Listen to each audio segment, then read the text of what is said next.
Imagine a lone rider emerging from the horizon, dust swirling in his wake, carrying a message that could unravel the solitude of a hardened heart. On a crisp Tuesday morning, under the relentless Wyoming sun, Silas Boone stood at the threshold of his time-worn ranch house, his weathered face etched with the stories of a brutal past. As he grasped the envelope from the exhausted rider, his rough, scarred hands marked by years of gripping ropes and triggers quivered ever so slightly. The familiar cursive on the paper struck him like a distant memory. From Jeremiah, he whispered to the empty air, as the rider, already turning back to the endless trail, paid no heed. Only when the echo of hoofbeats dissolved into the wind did Silas dare to break the seal. The brittle parchment rustled like a whisper in the arid silence, unveiling the meticulous handwriting of his old comrade. "Sil, word reached me of your mother's passing.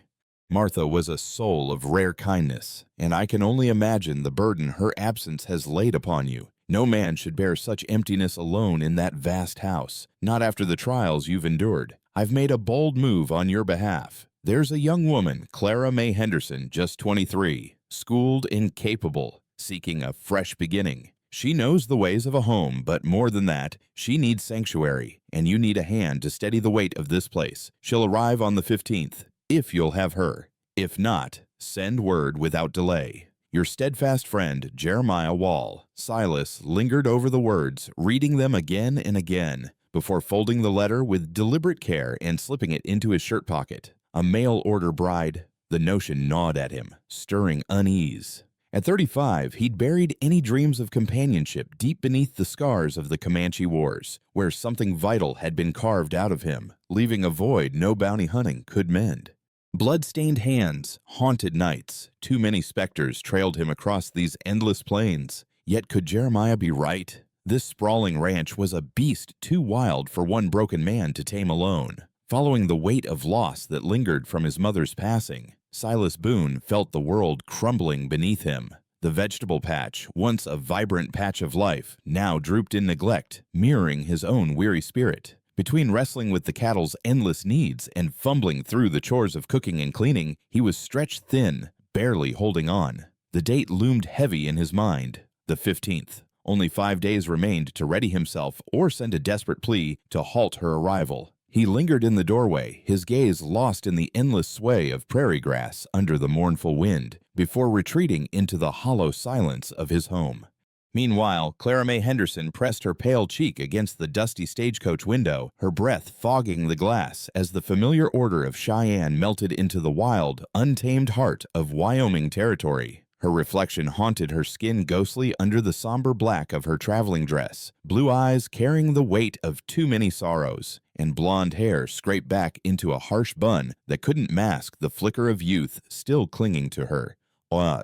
The other passengers had given up on drawing her out. She'd mastered the art of invisibility, shrinking into herself for safety. Why risk being seen when silence was her shield? "Willow Creek Station!" The driver's voice boomed, and Clara's stomach twisted into knots. This was the edge of her old life. The threshold of what? A void of unknowns awaited. Silas Boone was just a name, backed only by Jeremiah Walsh's vague promise of decency forged through hardship. But hadn't she trusted a man's word once before, only to be shattered by it? Yet with her money spent and options vanished, this arranged marriage was her final thread of hope for something akin to living. As the coach shuddered to a halt before a humble building part store, part post office, Clara clutched her worn carpet bag, the sum of her worldly possessions, and let the driver steady her descent. Her legs trembled beneath her, unsteady as her future. As the echoes of the previous moment lingered, Clara felt a tremor ripple through her, whether from the grueling journey or the icy grip of fear, she couldn't discern. A voice, gravelly and coarse, as if scraped from the earth itself, broke her reverie. "You Clara May Henderson?" it rasped. She pivoted, her breath catching as she beheld a man beside a time-worn wagon, his hat tipped low to shield against the relentless afternoon glare. When he tilted his head to meet her gaze, a gasp nearly escaped her lips. Silas Boone was nothing like the image her mind had conjured. Towering and sinewy, his frame bore the quiet power of endless toil, not the polished strength of leisure. His face, though etched with the harshness of wind and sun, held a timeless vigor with creases that whispered of countless dawns spent peering into far-off distances. dark hair, unfashionably long, curled rebelliously at his collar, framing a visage both rugged and arresting. Yet it was his eyes that ensnared her gray as a brewing tempest, brimming with a bone-deep exhaustion that mirrored her own hidden burdens. "I am," she whispered, her voice fragile, barely threading through the air. He regarded her with an intensity that pierced her guarded facade, as if unraveling the secret she clung to. Then with measured steps, he approached, not too near, and reached for her modest bag. "I'm Silas. Ranch is an hour's ride from here," he said, his words halting, as though wrestling with unspoken thoughts. "Need anything from the store before we head out?" She shook her head, her voice still a captive in her throat. With a nod, he placed her bag in the wagon bed, his unexpected tenderness catching her off guard. When he extended a hand to help her onto the bench, she faltered for only a heartbeat before accepting. His palm, calloused and warm, steadied her, releasing her the moment she settled. The journey commenced in a heavy hush. Clara sat with hands clenched in her lap, her spine stiff against the wagon's relentless jarring over the uneven path. Beside her, Silas guided the reins with a practiced ease, his presence a paradox of comfort and unease. Could this man, so silent yet so commanding, hold the key to the life she sought? She stole fleeting glances, her heart a tempest of curiosity and dread.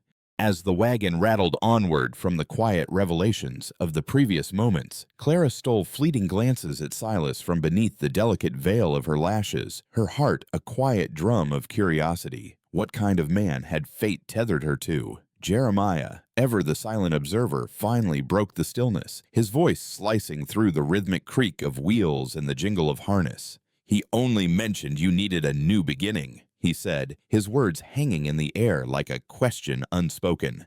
"Yes," Clara replied, the syllable escaping too sharply, too soon. She softened her tone as if to mend the jagged edge. "I mean, indeed, that's true."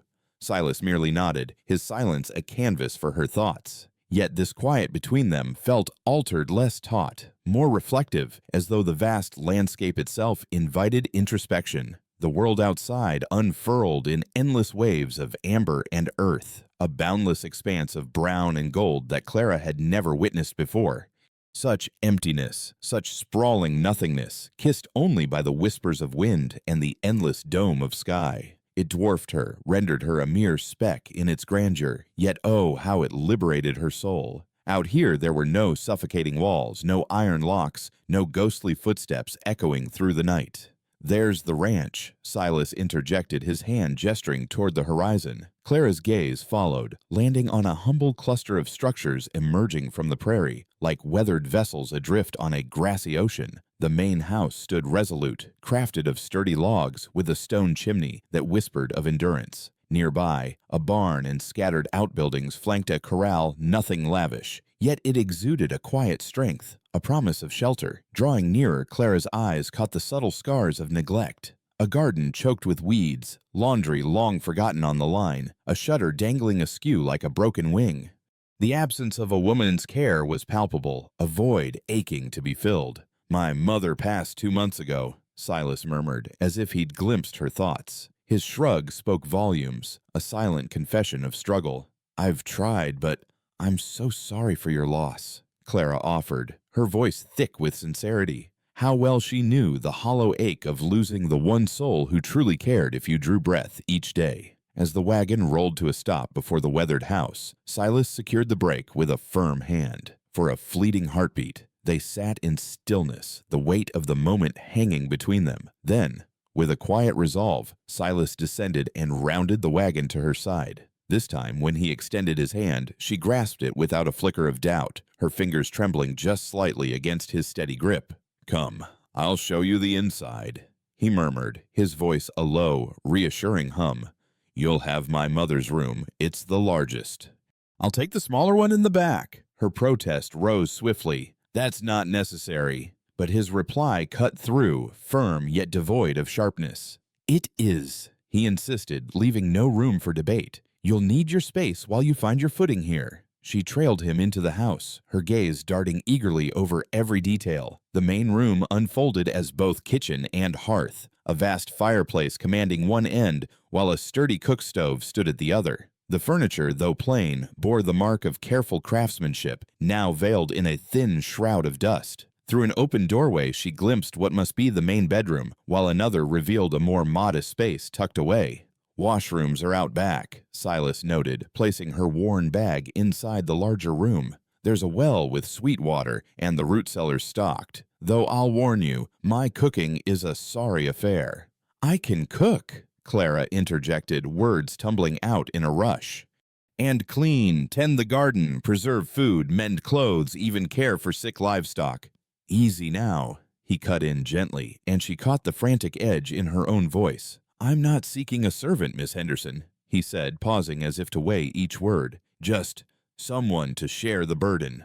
Oh, how that kindness pierced her. She had braced for commands, for cold claims of possession, yet this tender regard unsettled her more than any harshness could. Could such gentleness be trusted?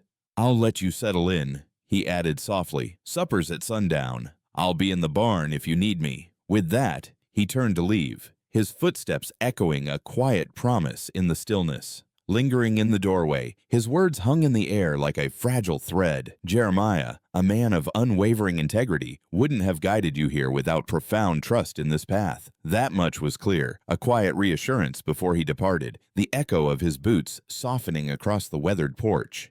Clara found herself alone in the bedroom, enveloped by the delicate whisper of lavender and the weight of years etched into the walls. With a trembling breath, she lowered herself onto the bed's edge, granting herself a fleeting moment to quiver under the burden of it all. As evening draped the prairie in its swift, tender embrace, Clara had wandered through the house, tracing its secrets with curious hands. She memorized the placement of every item, crafting a mental ledger of tasks awaiting her attention. The list stretched long, yet it felt within reach, a challenge she could meet. She began with the simple act of heating water, scrubbing away the pile of neglected dishes, finding an unexpected solace in the rhythm of such ordinary labor. Now, standing at the stove, she stirred a pot of beans Silas must have set to soak at dawn. To their humble simmer, she added salt pork from the larder, wild onions plucked from the garden, and fragrant herbs dangling dry in the pantry. The aroma wove through the kitchen, a comforting balm of home and warmth. Suddenly, the sound of boots thudded on the porch, and her body stiffened, though she willed her hand to keep stirring. The door creaked open, ushering in the rugged scent of horses, leather, and honest toil. "Something smells mighty fine," he remarked, his tone laced with genuine surprise. "Just beans," she replied softly, her gaze fixed on the pot. "There's cornbread baking too." She heard him approach the wash basin, the splash of water, the rough scrape of a towel. When she finally turned, there he stood by the table, hat clutched in hand, uncertainty shadowing his stance. "Sit," she urged gently. "It's ready." They shared the meal in near silence, the only sounds the gentle clink of spoons against bowls and the crackle of logs in the hearth. Clara toyed with her food, her stomach a knot of unspoken thoughts. How could a simple meal carry such weight? As the conversation dwindled, Clara nodded, her gesture a quiet acceptance of the fragile peace between them. Across the table, Silas ate with a deliberate slowness, as though each bite was a step through uncharted terrain. After a long silence, he spoke, his voice a low murmur of gratitude. "This is fine cooking. It's been ages since a true meal graced this table." "Thank you." Clara stood abruptly, the need to move overwhelming her, her hands craving a task to anchor her restless thoughts. She began clearing the dishes, but Silas offered, "I can help." Her refusal came too sharply at first. "No," before she softened her tone with a breath. "I mean, I'll handle it. You must be weary from your day's labor." He regarded her with a lingering gaze, then gave a slight nod. "I'll be on the porch, mending tack. Call if you need me." Once he stepped outside, Clara exhaled, a weight lifting from her chest. She washed the dishes with painstaking care, stretching the chore as she stole glances through the window. There he was, illuminated by the lantern's golden glow, his hands working the leather with a confident, steady rhythm that drew her eyes again and again. This was her reality now. This house, this stranger of a man, this boundless void surrounding them. Had she merely exchanged one cage for another? Yet, oh, this one at least offered a boundless sky overhead and a wind that whispered of liberation. As night deepened, Clara lit candles, their flickering light guiding her to the bedroom. Her meager possessions seemed lost in the vast space, a poignant reminder of her uprooted life. She changed into her nightgown swiftly, her hands trembling only faintly. Sitting on the bed's edge, she listened to the house's hushed murmurs, the creak of wood, the faint echo of Silas's movements. Time stretched endlessly until she heard him enter, his footsteps hesitating outside her door before retreating to the back room. Only then did she allow herself to lie down, drawing the quilts close, her mind restless beneath the weight of the unknown. How long would this fragile quiet hold? As the night deepened, Clara lay awake, her gaze lost in the shadowy expanse of the ceiling, her mind a tumult of questions about her choices. Beyond the walls, a coyote's haunting cry pierced the stillness, a sound so raw and untamed it mirrored her own restless heart. Somewhere in the enveloping dark, a door creaked open, its echo a quiet intrusion. Footsteps tread softly across the wooden floor, hesitated, then ventured out into the night. Peering through the window, she caught the fleeting shape of a shadow gliding toward the barn. He was granting her solitude, she understood, choosing the company of horses over sharing this roof, if only for tonight. The gesture clutched at her heart, tears welling unbidden in her eyes. Rising, she pressed herself against the window, her eyes tracing the faint golden glow seeping through the barn's weathered slats. A gust of wind howled, shaking a loose shutter, while the ceaseless murmur of the grass seemed to whisper secrets of the land. Far off, the mountains loomed as silent guardians under a canopy of stars. Clara's hand met the icy glass. Could she truly belong here? With a fierce resolve, she vowed to carve out her place, to toil relentlessly, to fade into the background if needed. She would ensure this man never rued his compassion. Survival was her art, honed by years of hardship. When the barn's light finally dimmed, Clara slipped back beneath the quilts, wrapping them tight as if they could shield her from tomorrow's trials. Yet in this unlocked sanctuary, a strange liberty washed over her, ushering sleep at last. Was that a harmonica's sorrowful melody drifting on the breeze, or merely the wind's lament? Days soon wove into a steady cadence, as certain as dawn's first light. Clara stirred before sunrise, kindling the fire and crafting breakfast. Silas, already afield with the horses, mended fences or herded cattle. Their meals passed in guarded quiet, a fragile truce before they parted for the day's labor. She nurtured the home, coaxed life from the garden, her hands ever busy in this newfound rhythm. As the days trudged on from the last somber exchange, Clara salvaged what little life remained in the wilting vegetables, her hands working with a quiet desperation to preserve their fleeting bounty. Meanwhile, Silas toiled on the ranch, his presence a fleeting shadow, appearing only for the midday meal before vanishing into the vastness of the fields until the sun dipped low for supper.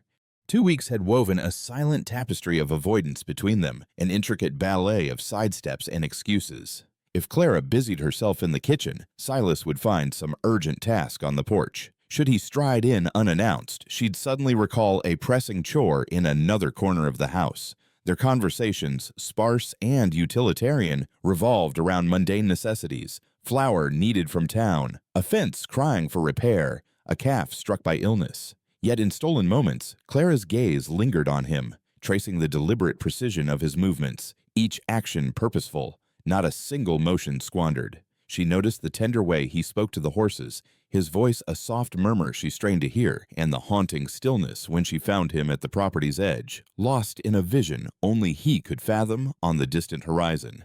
But this morning carried a different weight. A shift she felt in the crisp air, saw in the way Silas dawdled over his coffee, reluctant to rush out into the day. "I need to head to town," he broke the silence at last. "Supplies. Thought you might, if there's anything specific you need." "I can make a list," Clara replied, hesitating. Then, unexpectedly, "Or you could come with me." The word seemed to startle them both. He coughed, clearing his throat. "Been shut in here too long. Might lift your spirits to see the town, meet a few faces." Her hands froze on the dish she dried. Town, people, the inevitable questions, the piercing stares, the hushed gossip. Her stomach twisted at the thought. Yet when she met Silas's eyes, a flicker of something like hope danced there. Could she deny that fragile spark? With a slow nod, she whispered, "I'll fetch my bonnet."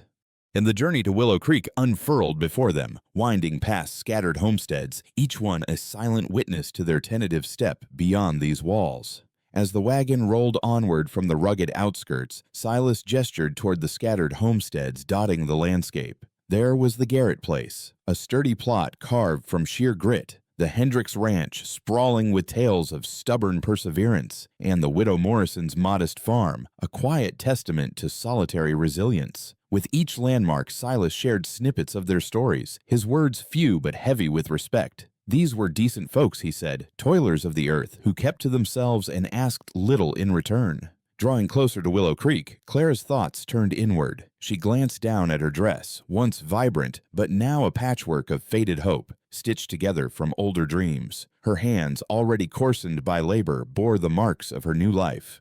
What must these strangers think of Silas Boone's mail-order bride? Would they see past the worn fabric to the heart beneath? "They'll whisper," Silas murmured, as if peering into her very soul. "Folks always do when there's a fresh face. But give it time. It'll fade."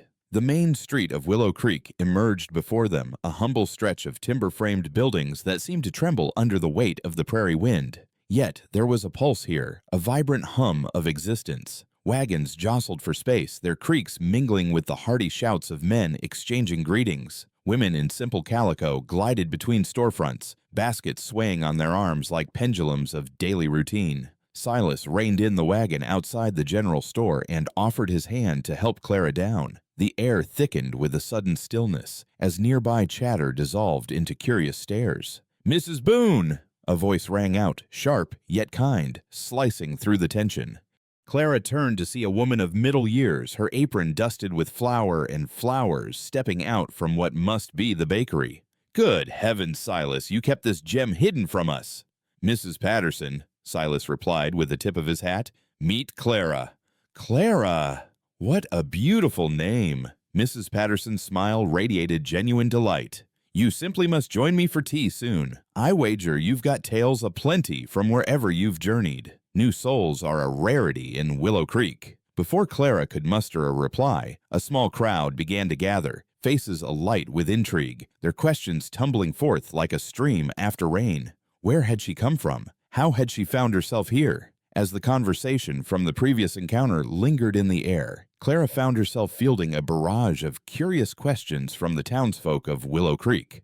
Where did she come from? How had she crossed paths with Silas? What were her thoughts on the vast, untamed expanses of Wyoming? She replied with measured words, her tone courteous yet guarded Missouri through a shared acquaintance, and oh, how boundless Wyoming seemed. Beside her, Silas loomed like a steadfast guardian, his silent strength a surprising solace amid the prying eyes. "Enough now, let the lady breathe." A deep, commanding voice cut through the murmur of the crowd. The sea of faces parted, revealing a burly man with a sheriff's star gleaming on his vest.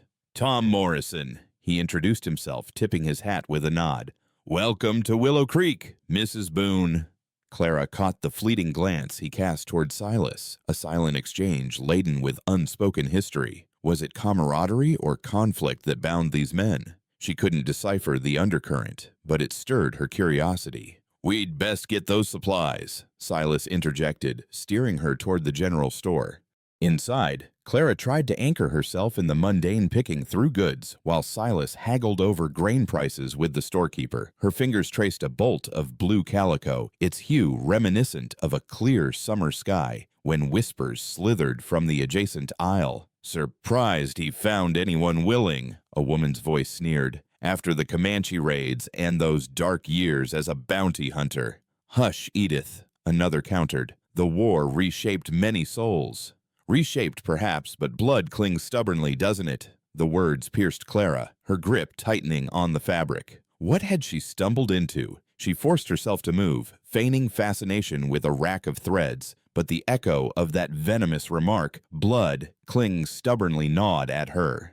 "Found something you fancy?" Silas's voice startled her. He stood close, a sack of flour hoisted effortlessly on his shoulder. "Just browsing," she murmured, her voice barely steady. His gaze searched hers, a flicker of comprehension shadowing his features. His jaw clenched, yet he only said, "Take what you need. We've credit here." The journey home unfolded in a heavier silence than before, each mile weighted with unspoken questions. As they ventured beyond the town's edge, Clara gripped the modest bundle of thread and buttons she had chosen, her thoughts swirling like a restless storm. She had always sensed that Silas carried a shadowed history what man didn't. But to hear it laid bare, the stark, offhand reference to bloodshed, struck her deeply. "You're wondering," Silas broke the silence, his voice cutting through the fading hum of the town, "about what they said back there." Clara held her tongue, grappling with how to reply, her heart a tangled knot of curiosity and unease. "It's true," he admitted, his tone heavy with resignation. "Most of it, anyway. I scouted for the army during the wars, did things that still haunt my dreams. After that," he shrugged, a gesture laden with weariness, "a man's got to survive. Bounty hunting paid well, and I had a knack for it." Clara's breath caught. "Why did you stop?" she ventured. A long silence stretched between them, so profound she feared he'd never answer. Then softly he spoke. "Woke up one day and couldn't recall the face of the last man I'd hunted. Dead or alive, it had stopped mattering. I knew then it was time to return home." They rode on, wrapped in a silence that felt different now, not the cautious tiptoeing of recent weeks, but a weighty stillness, saturated with raw honesty. That evening, after supper, Silas lingered at the table instead of escaping to the porch. Clara, tending to her nightly chores, felt the air shift with his unspoken thoughts. "My mother used to say a house needs laughter to become a home," he murmured at last. "It's been far too long since these walls echoed with joy." Clara paused mid-sweep, her mind racing. Was her mother truly happy here, happy enough to endure? "She loved my father with a fire that burned bright," Silas continued. "Followed him from Ohio when everyone called her mad for it. After he passed, she stayed for me. Said this land coursed through our veins now. Leaving wasn't an option, even if she yearned to." Clara's voice trembled as she asked, "How did he die?" Silas's hand scrubbed over his face, aging him in an instant. "Cattle stampede. I was only 12. How does a boy bear such a loss?" she wondered, her heart aching for the child he had been. Under the soft glow of the lamplight, her words lingered in the air like a fragile melody. She had loved once, deeply, and declared that a single great love was all any heart could bear in a lifetime. Clara, caught off guard by this raw confession, resumed her sweeping, her mind a whirl of uncertainty. Though they had shared this old house for 2 weeks, they remained as distant as strangers. Yet, in the span of a mere day, invisible barriers were crumbling, and Clara felt unprepared for the vulnerability seeping through the cracks. The next morning broke with a sullen gray sky, heavy with the threat of storms. Clara awoke, a weight pressing against her chest, unrelated to the oppressive humidity outside. She dressed in haste and shuffled to the kitchen, only to find Silas already there, the rich aroma of coffee curling through the air. "Storm's brewing," he announced, his voice steady. "Got to move the cattle to higher ground. It'll take most of the day." She nodded, secretly grateful for the solitude, yet as she watched him ready himself, checking his rifle, filling a canteen, a quiet pang of worry stirred within her. "Be careful," she murmured. He paused at the threshold, turning back with a flicker of surprise in his eyes. "Always am," he replied softly. The morning unfolded in stillness. Clara buried herself in chores, desperate to escape the tumult of her thoughts.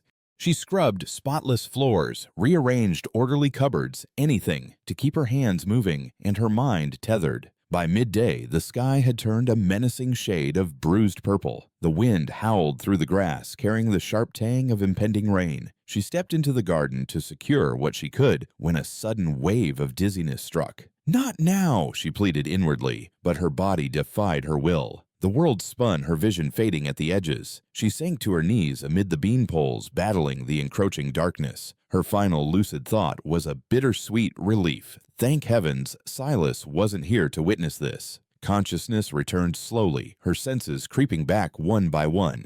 As the narrative thread from the garden's tempestuous embrace continues, Clara felt the first cold kiss of rain against her skin, a sharp contrast to the sudden strength of arms enveloping her. A bolt of raw panic surged through her, electrifying every nerve. She flailed feebly, a cry tearing from her lips, half a sob, half a scream of pure dread. "Easy, easy," came Silas's voice, gravelly with worry. "It's me." "You're safe." But safety? That was a cruel mirage. Even through the drenched layers of her clothing, his touch hurled her back to a darker place, a realm of bolted doors, creeping footsteps in the dead of night, and hands that seized without mercy. "No!" she gasped, her voice a desperate plea as she writhed against him, Please, no. Instantly, he lowered her to the ground, stepping away with hands raised in surrender. Clara, look at me, he urged softly. You fainted in the garden. I'm only trying to bring you inside. The rain now fell in relentless sheets, gluing her hair to her pale face. Blinking through the downpour, she anchored herself back to the present, to Wyoming, to a man who retreated at the first sign of her terror. I'm sorry, she murmured, her voice barely a breath. Nothing to apologize for.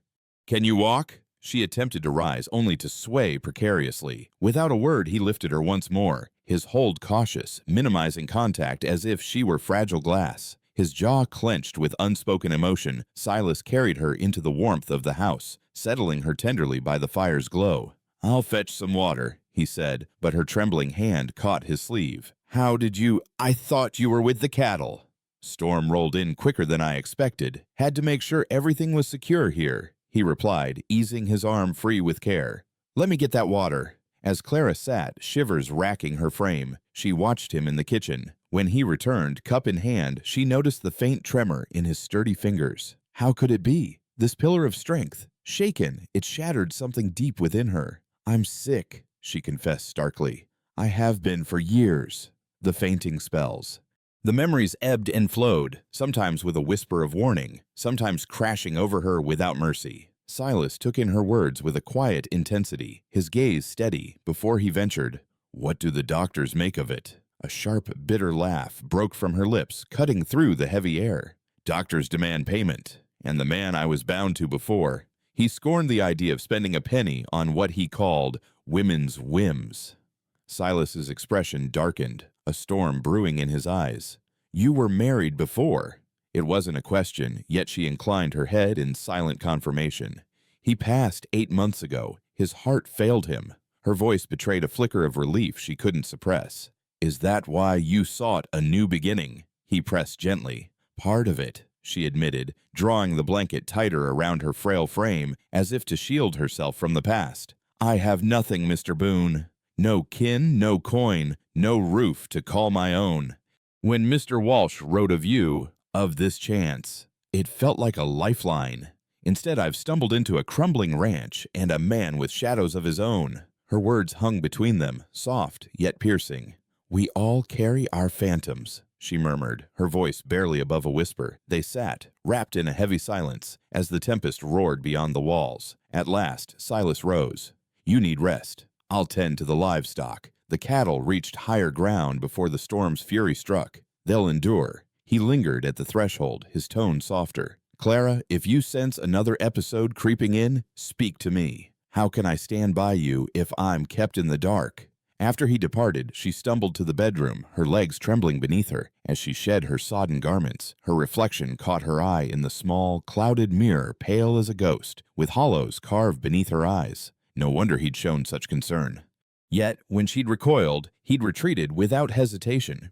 Granting her the space she craved, her late husband would have pounced on such fragility, twisted it to his gain. That night, as the storm battered the frail house, Clara lay sleepless, the wind's mournful wail echoing her thoughts. Her mind drifted to the man who, once more, had chosen the cold solitude of the barn to ensure her peace. What kind of heart, she wondered, beats beneath such a guarded exterior? As the echoes of blood-stained hands and haunting shadows lingered from days past, perhaps that was the unspoken bond between them, two fractured spirits yearning for a semblance of absolution in this unforgiving wilderness. Could that fragile thread be enough to hold them together? The thunder roared over the vast prairie, a divine proclamation shaking the earth, while Clara shut her eyes, her heart whispering prayers for a longing she couldn't define. Then, just 3 days shy of Christmas, a blizzard descended from the towering mountains, an unrelenting surge of alabaster wrath. Clara had witnessed snowfalls in Missouri, but never a tempest like this. A blinding curtain of white that swallowed the world beyond their fragile shelter. The wind wailed, a torment beast clawing at the walls. Silas had toiled with desperate urgency in the hours before, hauling in stacks of firewood, securing the livestock, and hammering planks over the weakest windows. Now they were ensnared, their modest home a solitary bastion amid a lethal ocean of ice. It might rage for 3 days, perhaps a week, Silas muttered, tossing another log onto the flickering flames. We've got provisions, and the animals are safe. We just endure, Clara nodded, masking the dread tightening her chest. The house, once a refuge, felt like a shrinking cage, its walls pressing in. For weeks they had danced around each other, maintaining a wary distance, a silent agreement of space.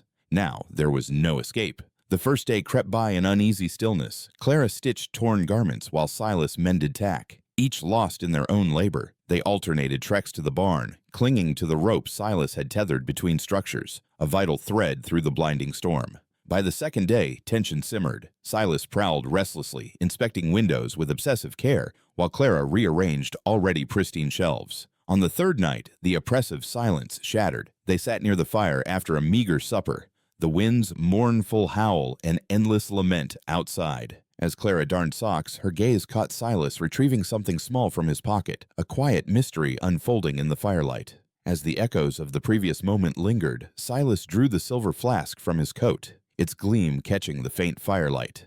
"Whiskey," he murmured, noticing her curious glance. "For medicinal reasons, of course." He took a measured sip, then, to her astonishment, extended it toward her across the dim space that separated them. She hesitated, a flicker of doubt in her eyes before taking it. The liquid seared her throat, yet it kindled a warmth within. Unraveling a tightness she hadn't realized gripped her chest. "My first husband," she began, returning the flask with a trembling hand. "He drank too. But not like this, not with restraint or quiet. His drinking was cruel, vicious." Silas capped the flask and set it aside with deliberate care. "How old were you when you wed him?" he asked, his voice low. 16, she replied, the word tasting of ash on her tongue. "My father owed him a debt he couldn't settle. I became the payment." The fire crackled sharply, spitting embers up the chimney as if in protest, while the storm howled relentlessly beyond the walls. "He was 47, she pressed on, the words spilling out as if they'd been caged too long. "Edgar Thornton, owner of a dry goods store with a grand house on the finest street." Everyone whispered how fortunate I was. But was I? Number. Not for a single day. Her gaze remained fixed on the darning in her lap as she spoke. "He collected beautiful things, porcelain plates from France, delicate crystal birds, and a wife young enough to be his child. Everything had its place, displayed just so." Her fingers faltered on the fabric. "The first time I aired burning his supper on that ornate stove I barely knew how to use, he was eerily calm, said he understood mistakes. Then, in the bedroom, he taught me, with chilling precision, why a wife must never falter. No fists. He deemed those for lesser men. His ways were subtler, invisible to the world, yet they carved deep." "Clara," Silas rasped, his voice rough with emotion, but she couldn't stop now.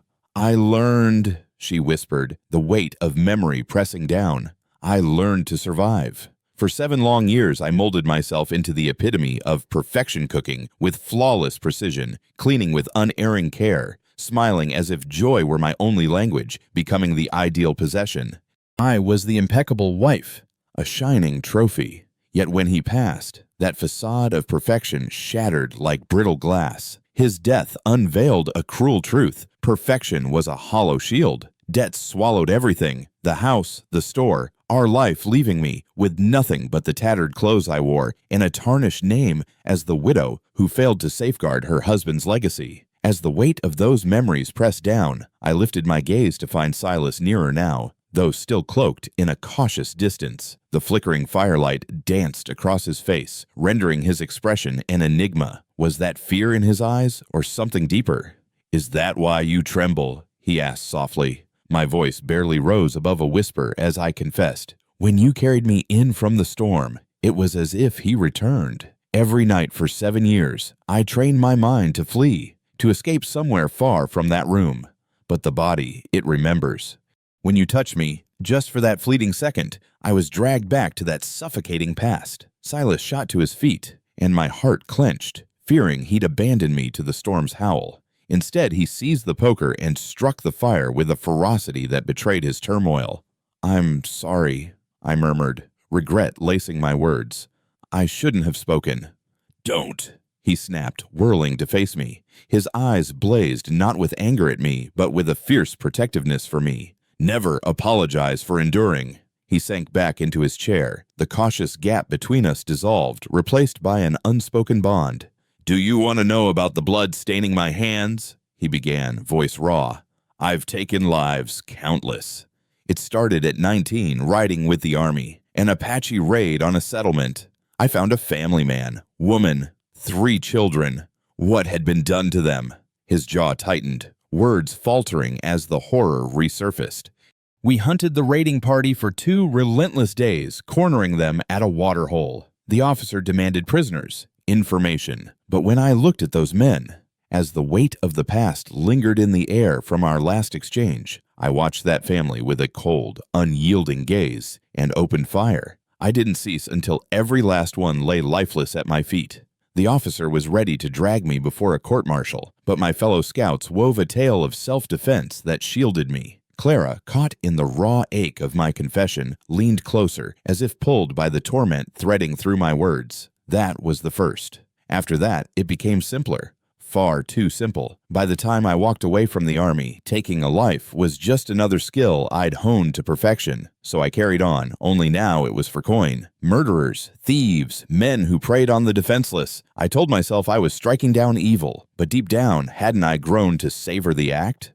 What shifted my path? I hunted a man to a remote cabin nestled in the Colorado wilderness. Bill Morrison, wanted for the brutal murder of a shopkeeper. I found him, sure enough, but not alone. There was his young wife, barely 17, and their infant child. She fell to her knees, pleading with me not to tear him away, her voice breaking as she swore he was their only anchor. I hardened my heart, dragged him in alive, and claimed my bounty. A week later, word reached me that the girl had withered away, stopped eating, stopped tending to her baby, simply surrendered to despair. The wind howled outside, rattling the walls with an eerie groan, and Clara drew her shawl tighter around her trembling frame. "That's when I returned," Silas murmured, his voice heavy with regret. "I'd inflicted enough pain. Ma was growing feeble, the ranch crumbling. I thought if I toiled the earth with every ounce of my strength, kept my distance from others, maybe, just maybe, the blood staining my hands might fade." A long, heavy silence stretched between us. Then, in a gesture that caught us both off guard, Clara reached out, her fingers brushing mine for the briefest of moments. I froze, the fleeting touch searing through me. "What a pair we make, don't we?" she whispered, her voice soft yet piercing. "The shattered wife and the haunted, blood-soaked husband, is that truly who we've become?" His voice carried an unfamiliar edge, a tremor that unsettled the air between them. On paper, they were bound as husband and wife, yet in reality, she had pulled her hand away, retreating into herself. What is truth anymore? The question gnawed at her, leaving her adrift in a sea of uncertainty. Silas rose with a measured grace, each motion deliberate as if handling something fragile. "It's late," he murmured, his tone soft yet firm. "You should rest." But something intangible had shifted in the wake of their raw confessions. A barrier, unseen yet oppressive, had crumbled into dust. Clara stood as well, her feet rooted to the floor, facing him across the narrow expanse of the room. "Silas," she whispered, his name scraping past lips gone dry with nerves. I get so cold at night. The bedroom, it's so far from the fire, and with this storm." Her voice faltered, unable to shape the plea trembling in her chest.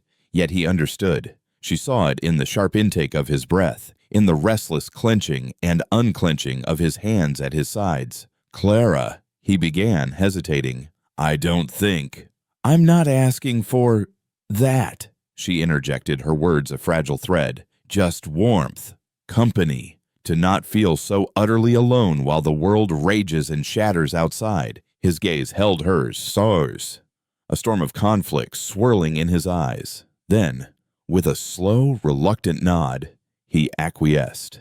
Heart thundering loud enough to rival the tempest beyond, Clara led the way to the bedroom. Madness, danger.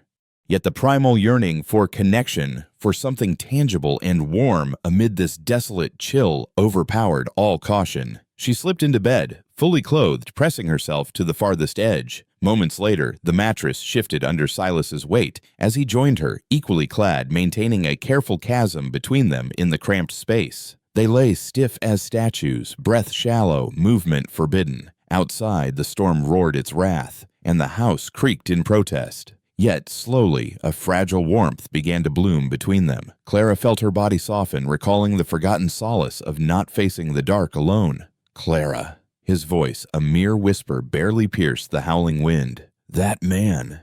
As the echoes of their earlier confessions lingered in the heavy air, Clara's mind churned with a haunting question.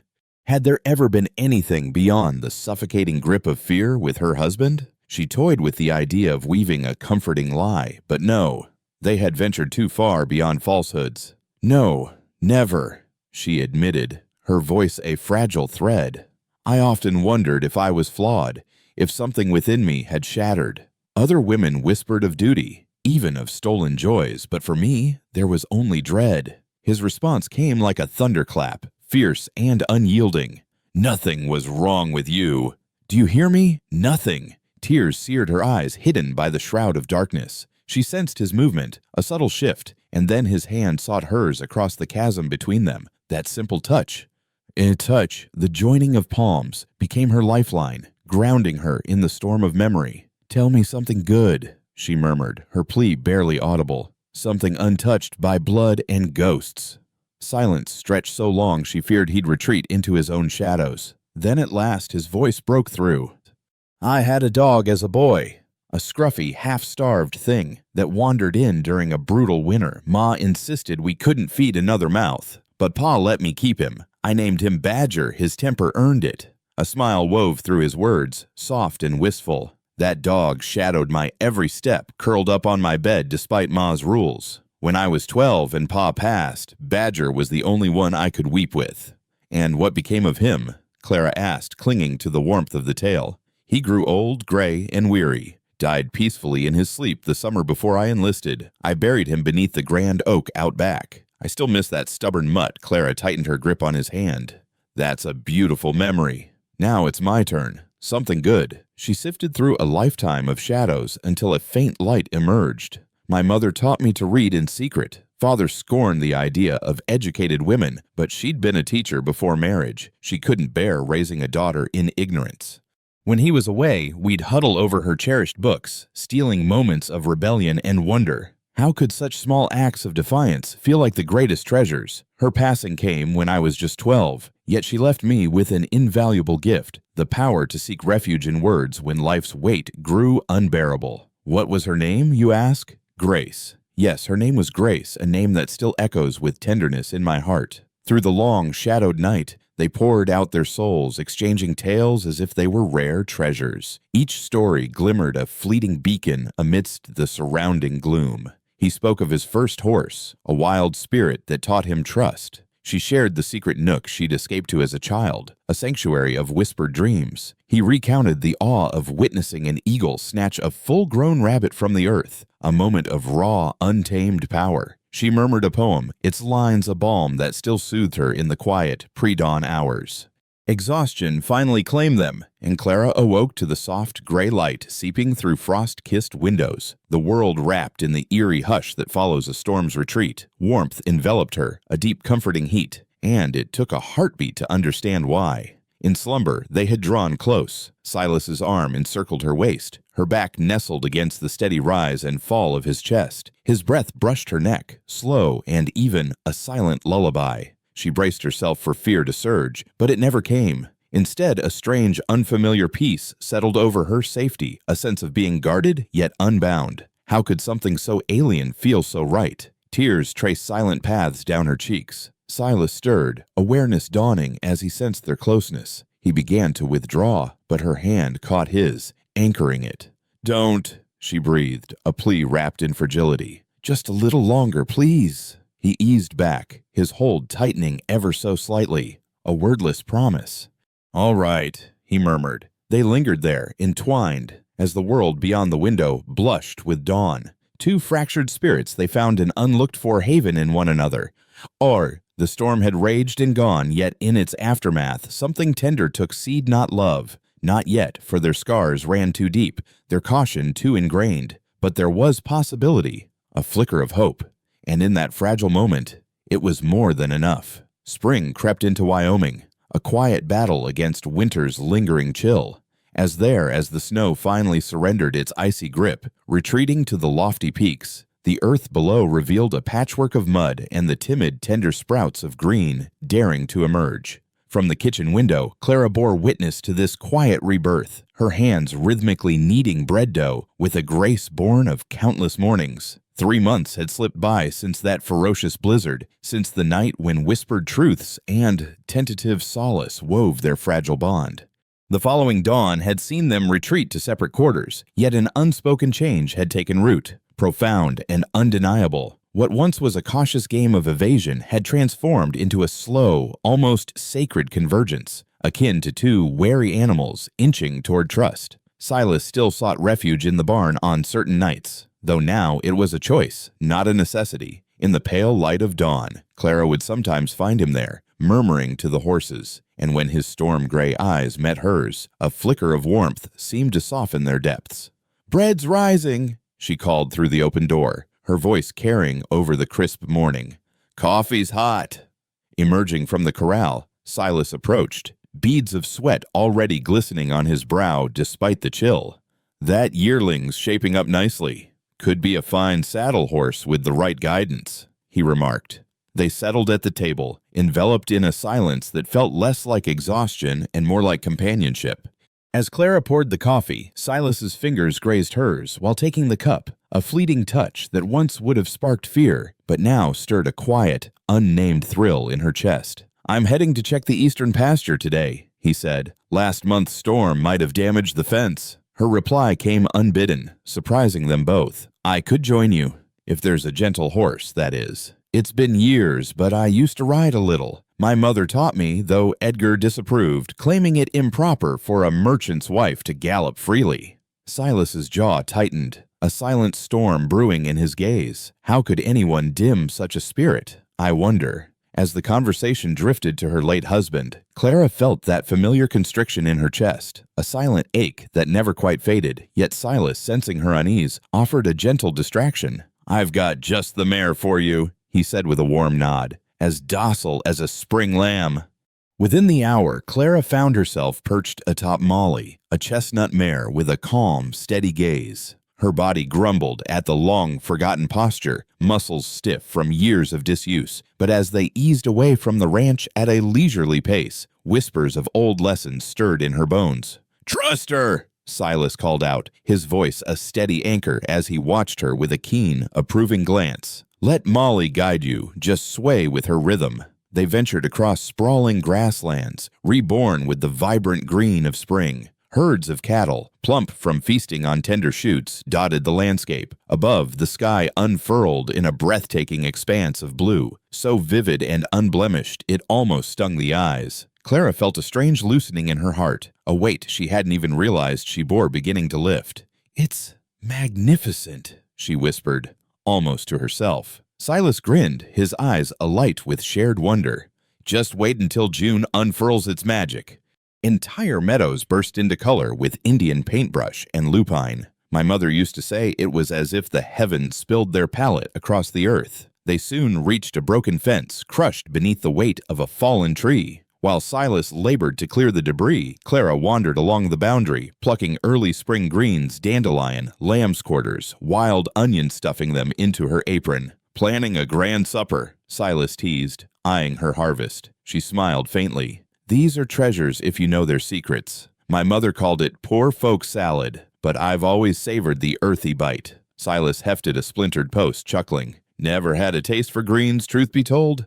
Ma tried her best, but after she was gone." His voice trailed off. Clara hesitated, then spoke softly. "I could show you. Teach you what's good to eat, what heals. Have you ever thought of the land as more than just soil and grass?" He paused mid-task, turning to meet her gaze, and in his expression, she glimpsed something unspoken, a flicker of curiosity, or perhaps something deeper. As the memory of her racing pulse lingered from their earlier exchange, Clara felt a quiet thrill at the thought of working side by side with Silas. Together, they mended the broken fence under the rising sun, her hand steadying the posts, while his hammer struck with determined rhythm. As the morning unfolded, the warmth of the day unfurled the earthy fragrance of sage and freshly sprouted grass, enveloping them in nature's tender embrace. They paused at last, seeking respite from their labor, and shared sips from his weathered canteen. In that moment, Clara's gaze caught the way his shirt molded to his frame, revealing the sinew and strength beneath.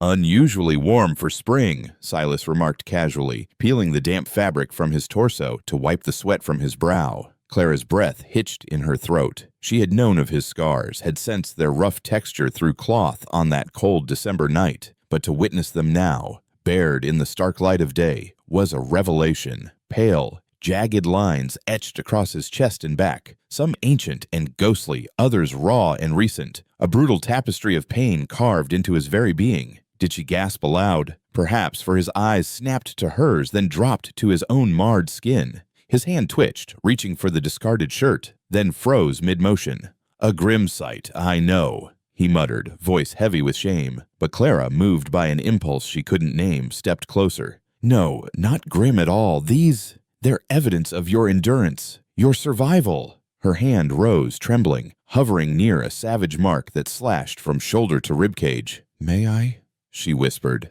He nodded, wordless, and her fingertips grazed the scarred flesh, light as a whisper. He shivered beneath her touch, memory or sensation she couldn't discern. "Apache," she ventured softly. "Comanche," he rasped. "Caught me alone, away from my unit. Thought I was done for, left me to rot. Took 3 agonizing days to drag myself back to camp." Her fingers drifted to another wound, round and puckered. "Bullet," he explained, voice rough. "Bounty hunting." The man fought hard to stay free. Each scar bore a tale, a moment when death's cold hand had reached for him and faltered. Clara traced them all, mapping this rugged landscape of resilience, when her eyes finally lifted to meet his. As the echoes of their earlier conversation lingered in the warm air, Clara caught Silas gazing at her with a look so raw, so unguarded, it stole her breath, a blend of vulnerability and aching need. "Clara," he breathed, her name a fragile murmur on his lips, barely audible, yet heavy with meaning. Every instinct screamed for her to retreat, to seek the safety of distance. Yet defying her fears, she reached out, pressing her palm against his chest. Beneath her trembling fingers, his heart thundered, wild and unrestrained. "I see you," she whispered, her voice steady with conviction. "Every part of you, Silas Boone, and I'm not afraid." His hand enveloped hers, urging it closer, as if to anchor her there. "You should be," he warned, his tone a jagged edge of torment. "You should flee from a man like me as far and as fast as you can." But where could she run? "Where would I go?" she countered, intending a playful lilt, yet the words emerged raw, drenched in aching honesty. "You're my home now, Silas. My sanctuary." A guttural sound escaped him, as if her words had struck him like a blow.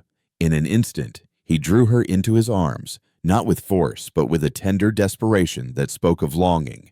The warmth of his body enveloped her. The scent of sweat, leather, and something distinctly his filled her senses. Her body, so long conditioned to recoil from a man's touch, melted into his embrace, finding solace instead of fear. "Is this okay?" he murmured into her hair, his voice a soft plea. "Yes," she replied, and oh, it was more than okay. It was a revelation. For the first time she yearned to be nearer, to dissolve the space between them. They stood there, bathed in the gentle glow of spring sunlight, clinging to one another like souls lost at sea who had finally found shore. Then Molly's sudden whinny shattered the moment, pulling them apart. "We should head back," Silas said, but a genuine smile broke across his face, transforming his rugged features into something breathtaking. The ride home was hushed, yet electric with newfound awareness. Clara couldn't help but steal glances at him, her eyes tracing details she'd once been too afraid to notice. The steady, gentle grip of his hands on the reins, the strong cut of his jaw, the broad expanse of his shoulders, the effortless way he rode as if he and the horse were one. That evening, as Clara set about preparing supper, her heart still hummed with the weight of their unspoken connection. As she worked with the humble greens she'd foraged and the dwindling remnants of winter's provisions, a quiet awareness prickled at her skin. She felt his gaze. Turning, she caught him framed in the doorway, his shirt neatly buttoned, yet that unfamiliar warmth still flickering in his eyes like a tender flame. "Smells wonderful," he murmured, his voice a soft intrusion into the stillness. "It's nothing grand, just Clara Ara," she replied, her tone almost apologetic. He stepped into the kitchen, the floorboards creaking under his weight, and the air seemed to shift with his presence. "May I ask you something?" His words came hesitantly, and she nodded, her hands pausing over the worn dishes. "That night in December, amidst the storm, when you asked me to stay, were you—" He faltered, then pressed on, his voice raw. "I need to understand if it was merely about the cold, the fear, or if there was something more." Her breath caught, but she answered with quiet honesty. "I longed to feel safe, and you gave me that sanctuary. But now—" She turned to face him fully, her eyes searching his. "Now, I crave more than just safety." Her confession lingered, a daring spark in the charged silence between them. In 2 swift strides, Silas crossed the kitchen, yet halted just beyond her reach, restraint etched into his frame. "I need you to be certain," he urged, his voice low and grave. "I'm not him. I'll never be him, but I'm still a man with calloused hands and a past stained with too much bloodshed. Do you truly see me?" Her response was unwavering. "I see you." And stepping forward, she rested her palms against his chest, feeling the steady beat beneath. "I see a man who beds down in barns to shield a stranger, who treks 5 miles to save a wounded soul, who whispers kindness to horses and never raises his voice in cruelty. I see you." Silas, this time when his lips met hers. She was prepared. His kiss was cautious, a question in every touch, and she answered with every fiber of her being. "Yes, yes, yes." When they parted, breathless and trembling, "Heroines." He pressed his forehead to hers, a silent anchor. "I've never been good with words," he admitted, his voice rough with emotion. "Never will be. But you're showing me feelings I didn't know I could hold." As the echoes of the past lingered from the previous night's revelations, Clara and Silas found themselves learning anew. Perhaps time and patience could cleanse the deepest stains of blood from weary hands. Perhaps even the most shattered pieces might mend true if nurtured with care.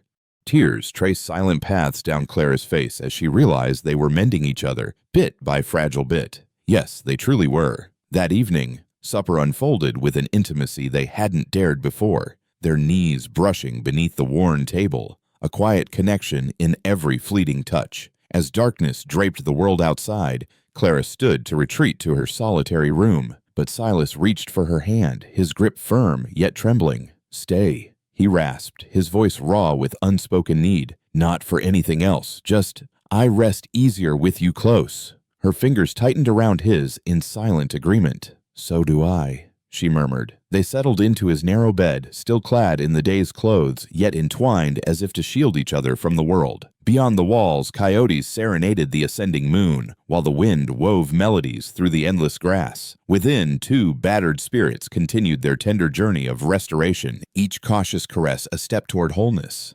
"Silas," Clara breathed into the shadowed stillness, "that dark corner of my mind, the refuge I fled to for escape, I don't wander there anymore." His embrace grew fiercer, a fortress against her ghosts. "Where do you linger now?" he whispered. "Here," she replied softly. "Right here with you." She felt the curve of his smile against her hair. "Good. That's good." Sleep embraced them with a gentleness absent for years, cocooned in warmth and the faint whisper of a future that might one day blossom into love. The house, once a hollow shell of solitude, now cradled a fragile hope, tender as the first shoots of spring, yet resolute in its will to thrive. Morning would bring toil and the steady labor of forging a shared life, but in this hushed night, they clung to each other, daring to trust in redemption.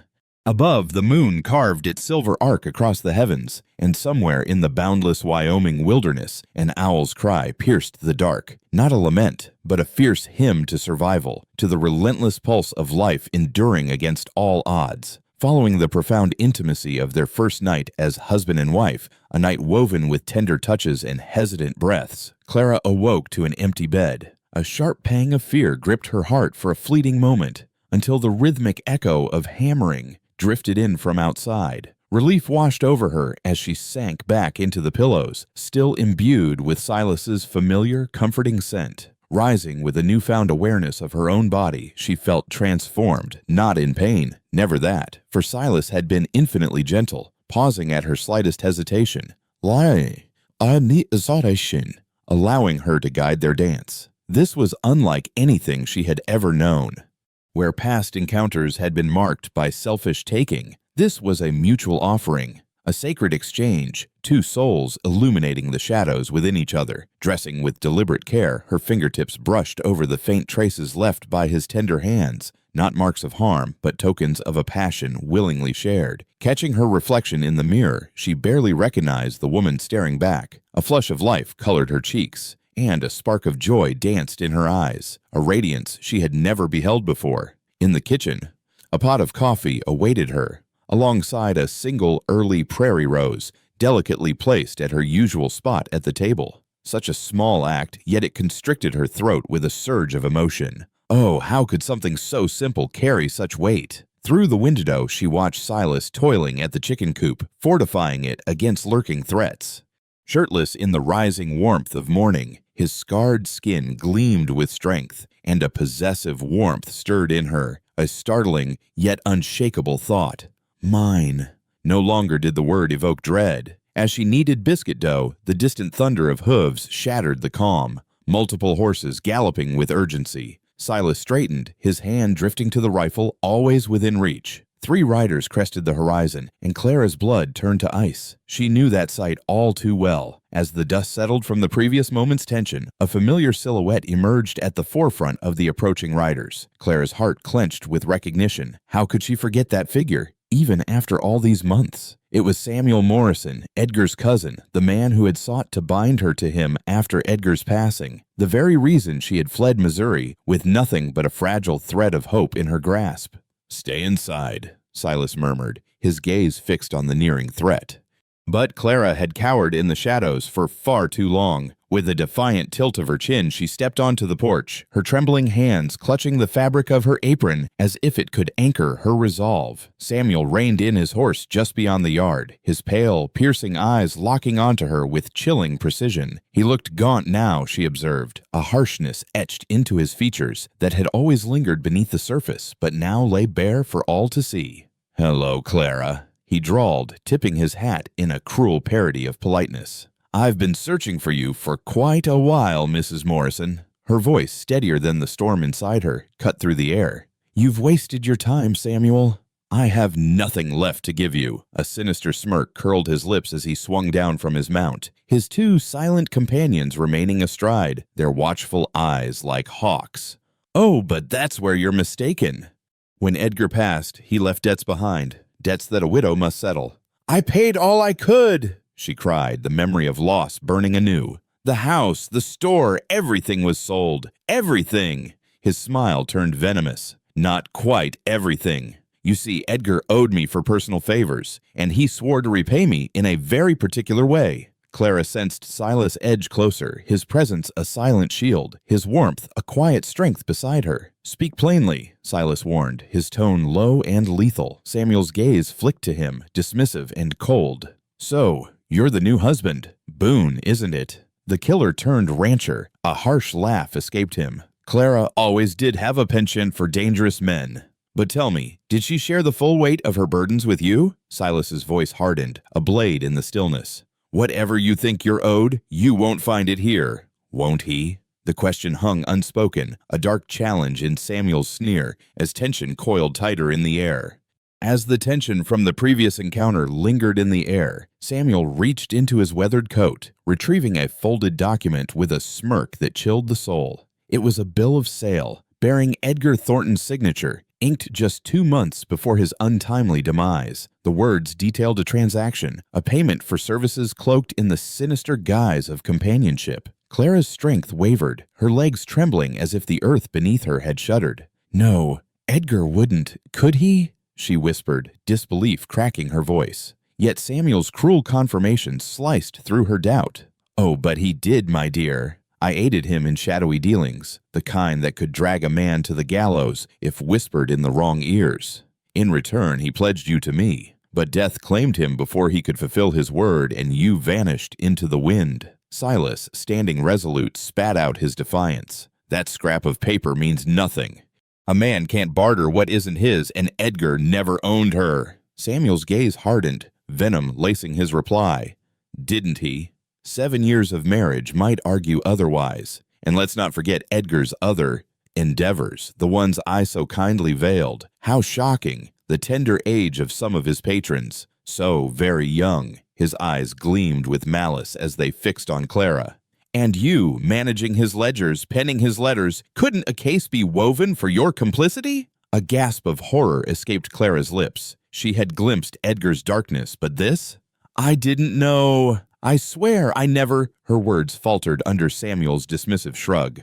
Who's to judge what you knew or ignored? Yet I'm a man of reason. Come with me. Honor your husband's pact, and these vile secrets remain entombed. Silas's rifle now rested in his grip, not aimed but poised with intent. Leave my land, he growled. A rider interjected, voice cold and probing.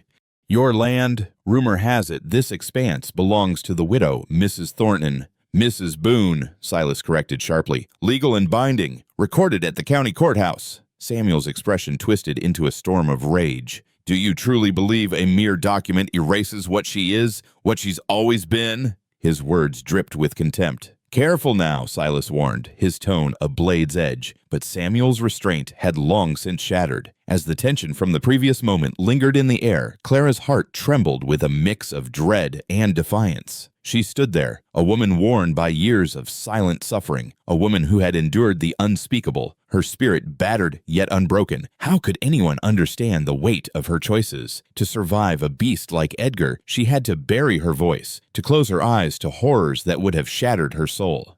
And now, accused and cornered, she refused to be branded a mere object, a possession to be bartered or broken by men like Samuel Morrison. With a quivering yet resolute step, she shrugged off Silas's protective grasp.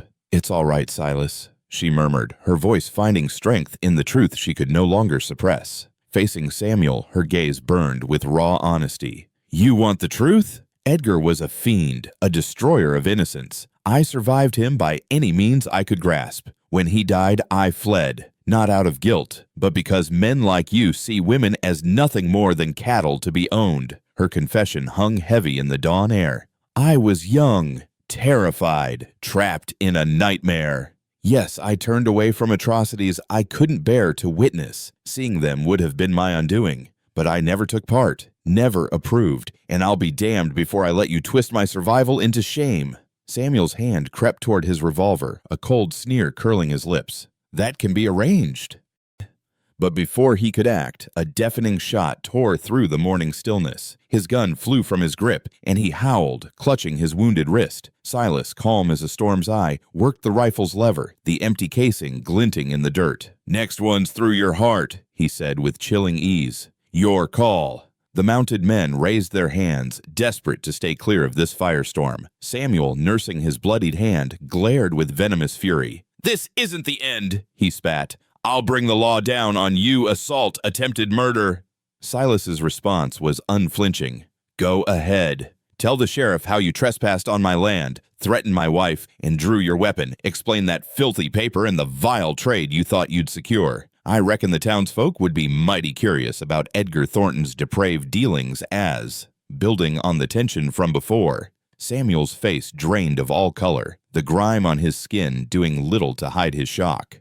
You wouldn't dare, he stammered, voice trembling. Silas, unyielding, responded with an icy calm. I've done far worse for far less. I've tracked men through 3 territories, dragged them back whether they breathed or not. It never mattered to me. Do you truly believe I'd falter when it comes to guarding what's mine? Samuel's sneer twisted with venom. She's not worth it. Damaged, ruined. His words were a vile spit into the dirt. The rifle roared once more, the shot slicing through the air so near to Samuel's skull that he swore he felt his hair part. He collapsed to his knees, the earth cold beneath him, trembling in abject fear. Get up, Silas commanded, his tone a blade of steel. Mount your horse. Leave now.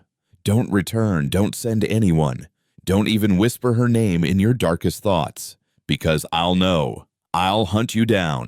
And trust me, our next talk will end with the coyotes feasting on what's left of you.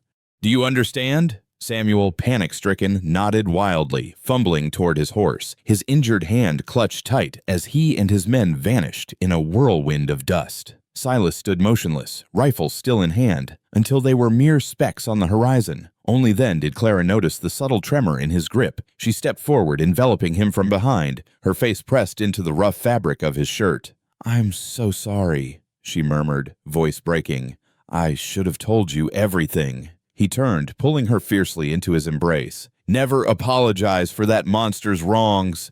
And what he said about Edgar, about what I might have known, I don't care. Do you hear me? I don't care what secrets you held or buried. You survived. That's all I need to know." His gaze softened, hands cradling her face. "I could have ended him. I wanted to. When he dared call you, when those vile words left his mouth, I ached to stain the dirt with his blood. Why didn't I?" His voice cracked, raw with unspoken fury and restraint. As the weight of the moment lingered from our last exchange, I found myself caught in the raw urgency of your gaze. Why did I hold back? Because your eyes were on me, and I yearned to rise above my flaws for your sake. Because the crimson stains on my hands are burden enough without spilling more for mere arrogance. Clara, trembling with emotion, lifted herself onto her toes and pressed her lips to mine. In that kiss, I tasted a storm of desperation, sweet relief, and a wild, untamed heat that roared like a wildfire across the endless plains. When we parted, tears streamed down her face. "What if he returns?" she whispered, voice breaking. "What if he drags the law behind him?" Gently, I brushed her tears away with my thumbs. "Then we stand as one against it," I promised. "But I doubt he'll dare. Men like him are hollow, craven at their core. They hunt the weak, the forsaken. But you, Clara, you're not alone anymore." Her voice steadied as she echoed, "No, I'm not." Together we stepped inside, her legs unsteady from the whirlwind of fear and relief. I guided her to a seat, then turned to brew coffee, pouring a generous helping of sugar from our scarce reserve into her cup to soothe her frayed nerves. As the steam rose, I ventured softly, "Will there be others from your past haunting us?" Her hands clutched the warm mug, her reply heavy with uncertainty.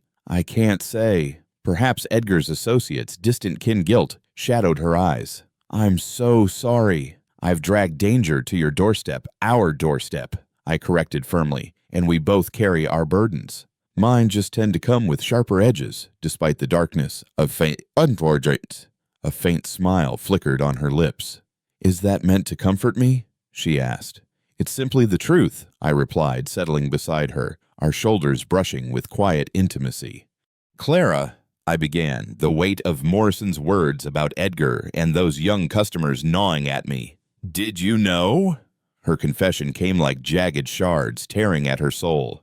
I suspected, the way he'd stare, those secretive meetings I saw it. But I was a coward. I convinced myself it was all in my head, a product of my own brokenness, imagining evil where none existed. Her voice trembled with anguish. And even if I'd been certain, what could I have done? Who would have taken the word of Edgar Thornton's child bride over his own? Oh, the cruelty of silence. How could a heart bear such a burden alone? Was I truly surviving, or had I become an accomplice through my own silence? Silas gently took her cup, placing it aside with care, before enveloping her trembling hands in his own. "If guilt is what you seek, then bear it for your silence, for not finding the strength to resist," he said, his voice a low rumble of raw emotion.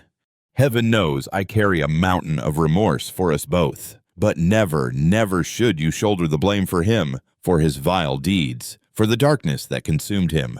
Let that torment be his alone, wherever his wretched soul now festers." Clara gazed down at their intertwined hands. His were so much larger, roughened by toil and marred by violence, yet they cradled hers with a tenderness that felt almost sacred. "Do you truly believe he's suffering somewhere?" she whispered, a fragile hope threading through her words. "I pray he is.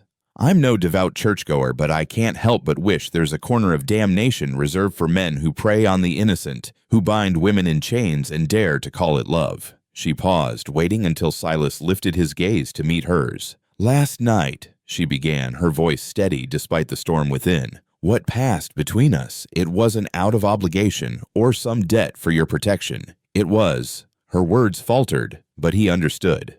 "I know what it was," he murmured, his tone softening like a whispered promise. "It was the same for me, a declaration, a choice, a new dawn."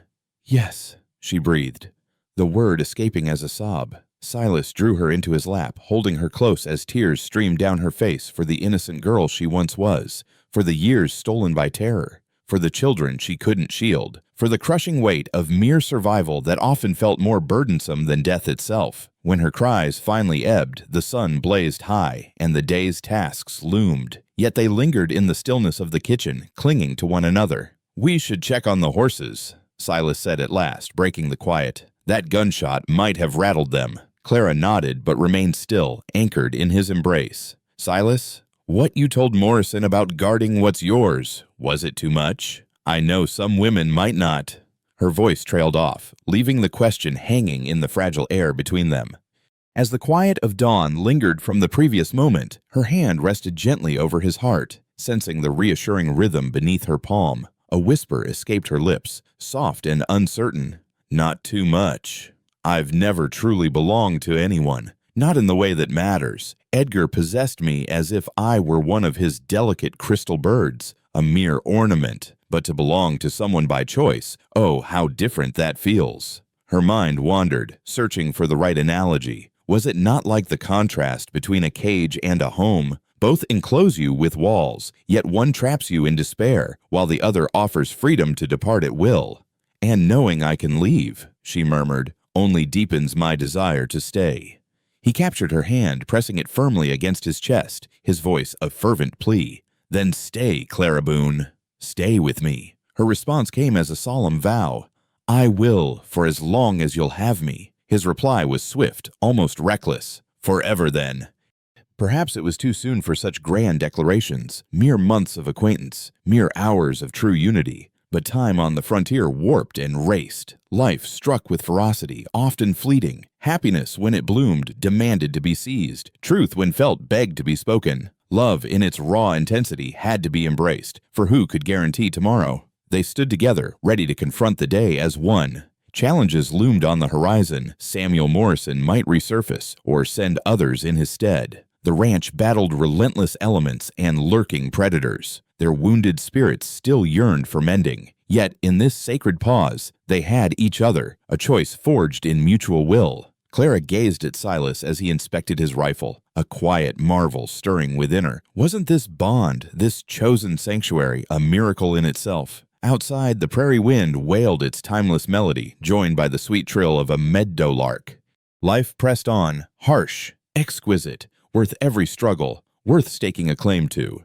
Their journey to the county courthouse spanned 2 days, the wagon brimming with supplies as they departed under the veil of pre-dawn shadows. As the dawn broke, casting a soft golden haze over the rolling landscape, Clara donned her finest attire, a modest blue calico dress that seemed to capture the very sky in her gaze. Beside her, Silas stood resolute, his boots gleaming with a fresh polish and his hair neatly trimmed, though his Sunday best seemed to weigh on him with an unfamiliar stiffness. As their wagon cut through the early morning mist, he turned to her, his voice low.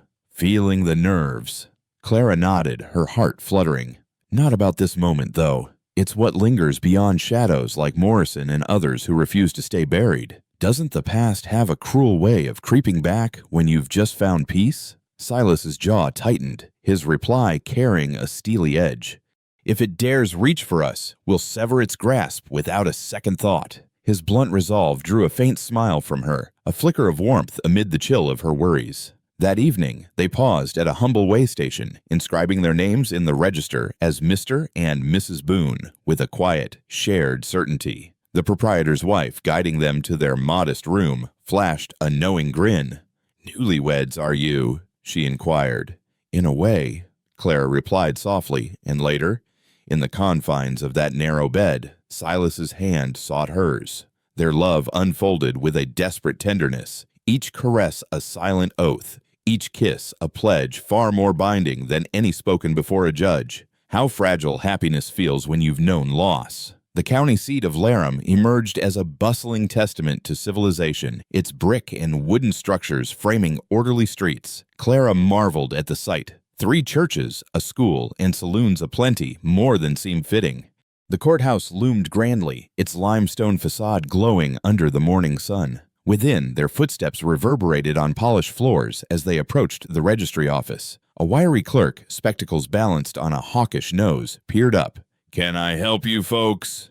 "We're here to register a marriage," Silas declared, his tone firm. "Legal and proper." The clerk's gaze sharpened, lingering on Clara, noting the quiet dignity that shone through her unassuming dress. Following the tense exchange at the counter, Silas's rugged, storm-battered presence seemed to loom larger as he confronted the clerk. "Previous marriage?" the clerk probed, his tone sharp as he turned to Clara. With her chin held high, she replied, "Widowed. My husband passed 8 months ago in Missouri," but the clerk's next demand struck like a cold wind. "Death certificate?" Clara's heart plummeted into a hollow ache. "No, I left soon after he died," she admitted, her voice barely above a whisper.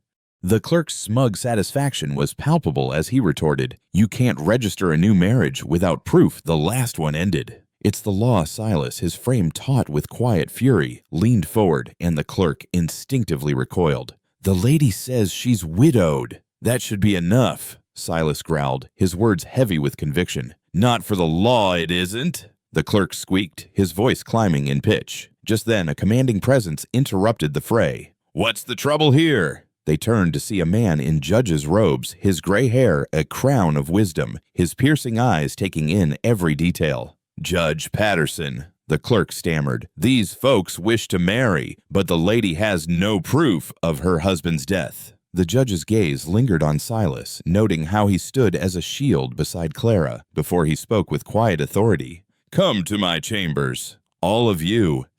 His office, steeped in the scent of leather and tobacco, felt like a sanctuary as he took his seat behind a grand desk and motioned for them to sit. "Now then," he began, his voice steady, "tell me the true story." Every piece of it. Clara hesitated, glancing at Silas, whose encouraging nod gave her strength. At first, her words stumbled, but soon they flowed with raw honesty. She laid bare her past Edgar Thornton, a marriage that chained her spirit, the crushing debts and threats that followed his death, her desperate escape to Wyoming, and even Samuel Morrison's recent shadow over her life. When her tale ended, a heavy silence hung in the room. "Edgar Thornton," the judge finally murmured, "of Liberty, Missouri." Clara's breath caught in her throat. Did he know him? Had he heard the dark whispers? "There were rumors," he continued, his tone gentle yet tinged with sorrow. The kind, decent folk wouldn't voice aloud, but everyone knew. His eyes, kind yet burdened, met hers with unspoken empathy. How could such pain linger in whispers, yet weigh so heavily on a soul? As the echoes of the past lingered in the courtroom from the previous exchange, the judge turned her gaze to Clara with unwavering resolve. "For all you've weathered, Mrs. Boone," she declared with a steely edge to her voice. "Clara Boone." A faint knowing smile softened her stern features as she shifted her attention to the man beside Clara. "And you, sir, I believe I know your face too. Silas Boone, once a soldier of the army, then a bounty hunter whose name carried weight across these lands." Silas gave a solemn nod. "Indeed, sir, I recall a case, some 5 years ago. You hauled in the Watson gang, those 3 brothers who plagued settlers with their cruelty. I remember it vividly. Everyone thought you'd drag in bodies, yet you brought them in breathing. And, when pressed for your reason, you said dead men couldn't look into the eyes of the families they wronged." The judge leaned back in her chair, her expression thoughtful. "That struck a chord with me. Here stands a man who grasps that justice isn't merely about ending lives, but about reckoning with them." With a deliberate motion, she opened a drawer and retrieved a stack of forms. "I'll register your marriage and provide proof of Mr. Thornton's passing. I'll pursue confirmation through official means, but until then my authority will stand for any legal necessity." The clerk, Mr. Henshaw, bristled. "Judge, the regulations explicitly—" But she silenced him with a sharp wave. "In my 20 years behind this bench, I've learned the chasm between law and justice. The law demands a scrap of paper, but justice cries out that this woman has borne enough for the faults of others." She began to write, her pen moving with purpose. Moreover, a letter from a Missouri colleague last month confirmed Edgar Thornton's death by apoplexy on January 15th. I'll request the certificate, but why should bureaucracy stall the joy of these decent souls? Clara felt a sting of tears in her eyes. "Thank you," she whispered, her voice trembling with gratitude. "No need for thanks," the judge replied warmly. Just build a good life together. That's all the thanks I need." With a grand flourish, she signed the documents. "There, all legal and proper as you wished. Mr. Henshaw will file these at once." The clerk's sour expression betrayed his discontent, yet he nodded stiffly. As Clara and Silas rose to depart, the judge's voice followed them with a parting note of warmth. As the conversation from the previous exchange lingered in the air, a shadow of caution emerged. "Boone, heed this warning," came the grave tone. "Samuel Morrison has been prowling the town, fishing for allies to back some dubious cause. Most turn a deaf ear to his schemes, but gold might sway a few restless souls to his side." A nod of gratitude followed. "I value your alert, and I respect a man who guards his own without spilling blood needlessly. Oh, how this territory yearns for such principled law." A heavy pause settled between them. "Yet, if Morrison presses his hand, I trust you'll handle what must be done." Silas's response was a quiet, resolute murmur. "You can rely on me." Beyond the courthouse walls, Clara stood bathed in the golden glare of the sun, her fingers trembling around the marriage certificate, a tangible proof of union. It was official, unassailable. Who could dare deny she was Clara Boone now, without defying the law itself? "Hotel?" Silas proposed with a gentle tilt of his head. "We could rest tonight, set out anew at dawn." Her voice wavered with a tender plea. Might we visit a church first? I know the papers bind us, but my heart longs for that sacred moment." "If it's no trouble to you." A warm understanding softened his rugged features. "Which one shall it be?" They settled on the humblest of churches, a quaint white structure crowned by a simple steeple. A young pastor, his eyes brimming with kindness, agreed to bless their bond for a modest offering. No grandeur adorned the moment, no blooms, no melodies, no witnesses. Just Clara and Silas standing before the weathered altar, echoing vows as ancient as time itself, to cherish and uphold through joy and sorrow, in wellness and woe.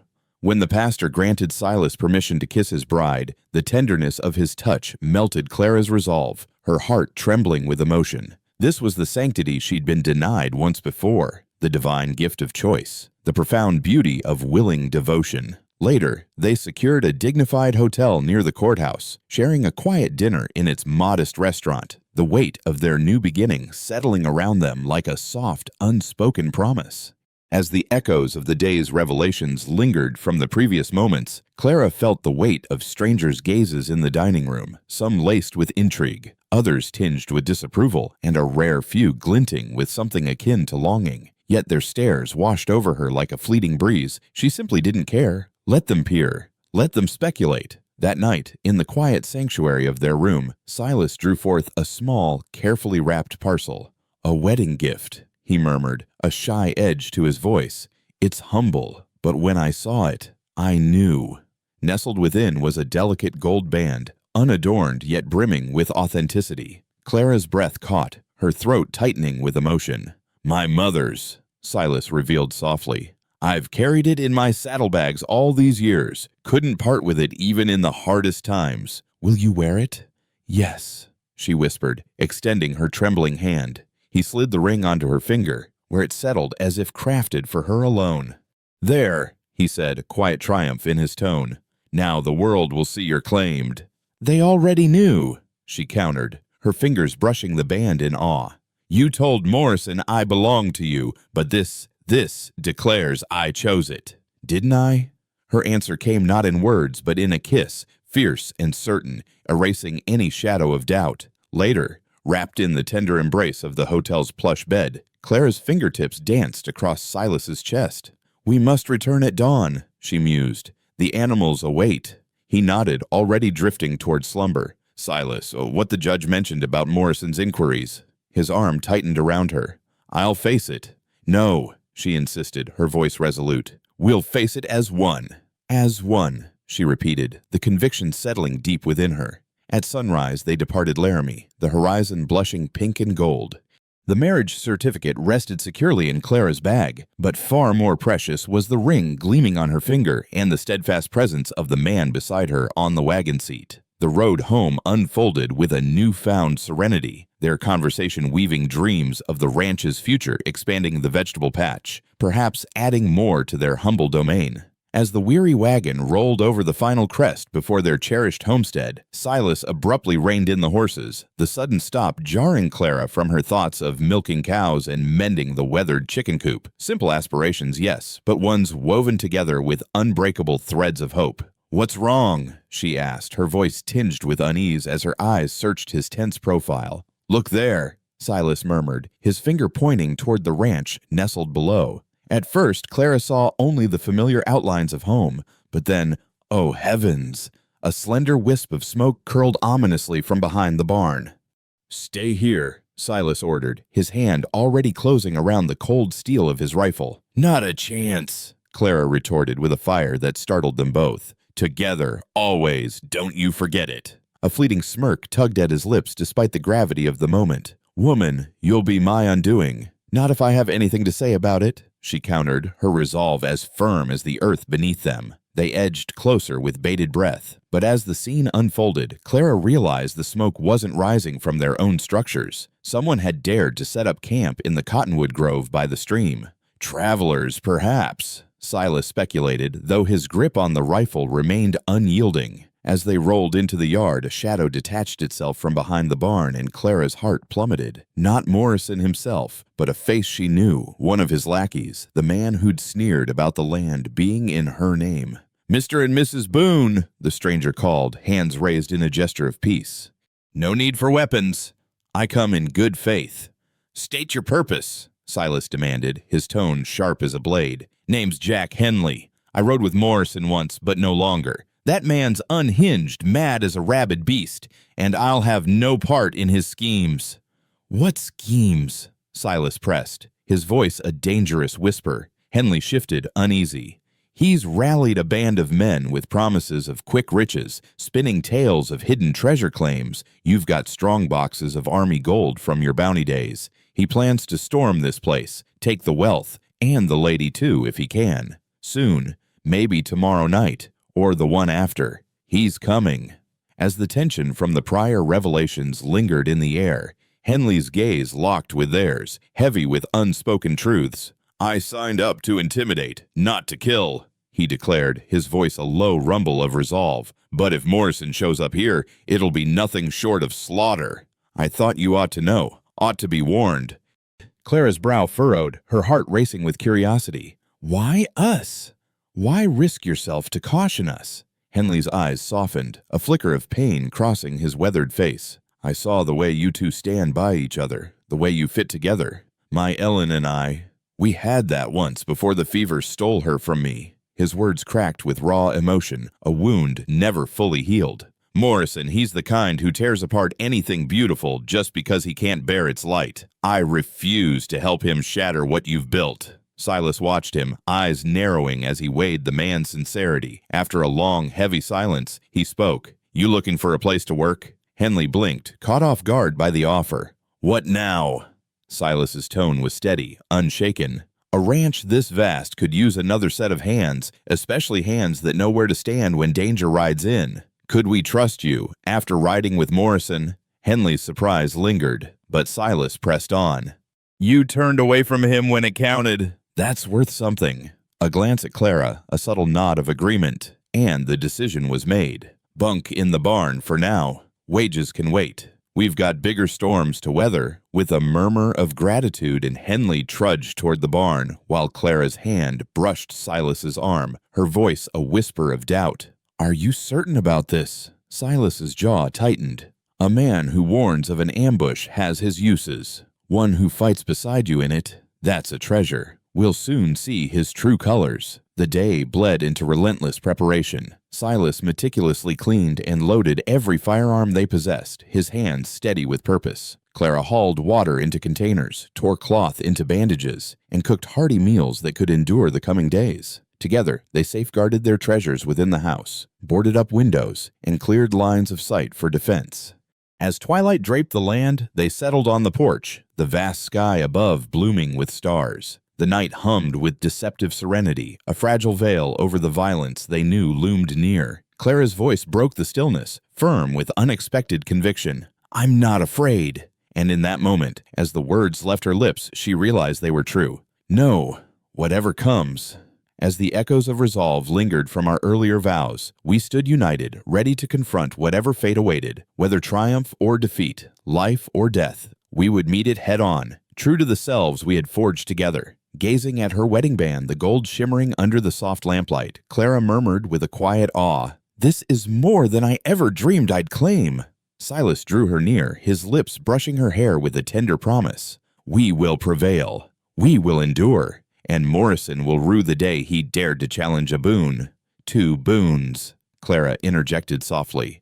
"Two boons," he echoed, his grin fierce and untamed, like a wolf baring its fangs. In the shadowed distance, a coyote's mournful cry pierced the night. Tomorrow, or perhaps the day after, the Wyoming soil might drink deep of blood. Yet tonight, Clara Boone rested beside her husband on their weathered porch, the ring of her mother-in-law gleaming on her finger, their union sealed by law and soul alike. Fear had no hold on her. She was rooted here, cherished, and resolute. Let the storm come, she was unafraid. Winter's icy clutch had scarcely relented when a sinister fever crept in. Clara's heart sank as she noticed the flush staining Silas's cheeks. At supper, he merely toyed with his meal, and when her hand touched his brow, the searing heat stole her breath. "It's nothing," he muttered, though exhaustion from a day of mending fences dragged at his words. By midnight, he was a furnace. Clara had witnessed fevers before, but never this ferocity. Silas thrashed in delirium, haunted by ghosts of battles past, shouting names foreign to her ears. She pressed cool cloths to his face, coaxed water past his parched lips, and fought dread when his eyes met hers without recognition. "Don't leave me," she whispered, clutching his hand as he warred with unseen foes. "You swore we'd face it all side by side, didn't you?" In those harrowing days, Jack Henley became their unspoken savior. Without prompting, he shouldered the ranch's burdens, hauled in snow to temper Silas's raging fever, and rode out into the unforgiving cold to ensure their survival. As the days dragged on from the desperate ride to town for whatever medical supplies could be scrounged, hope seemed a fleeting shadow. The doctor, journeying through distant northern settlements, was a ghost they couldn't reach, not expected back for days. On the third night, Jack found Clara hunched by the bedside, a weary sentinel over Silas. "He's a fighter," Jack insisted, his voice a lifeline in the dark. "I've seen him take a bullet and still stand tall. He'll claw his way back." Yet Clara glimpsed the unspoken fear in Jack's gaze, a mirror to her own dread. Silas no longer thrashed in delirium, a relief perhaps, but nor did he stir at the sound of her voice. He lay there, eerily still, as if death itself had claimed him, save for the faint rhythm of his chest, a fragile thread of life. Clara slipped into the bed beside him, curling against the inferno of his fevered frame. "Listen to me, Silas Boone," she declared, her voice a fierce tremor of resolve. "You don't get to slip away. Not now. Not when I've only just tasted true happiness. Not when I—" Her breath caught, the confession she'd buried deep, rising like a tide. "I love you." Did he hear her desperate plea? "I love you, and I refuse to let you go."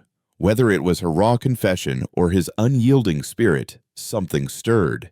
Near dawn, the fever shattered, leaving him drenched in sweat, the sheets a sodden testament to the battle won. When his eyes flickered open clear at last, they sought hers. "Clara," he rasped, a whisper of survival. "I'm here," she sobbed, overwhelmed. "I'm right here." Did you say?" he murmured, grasping at her words.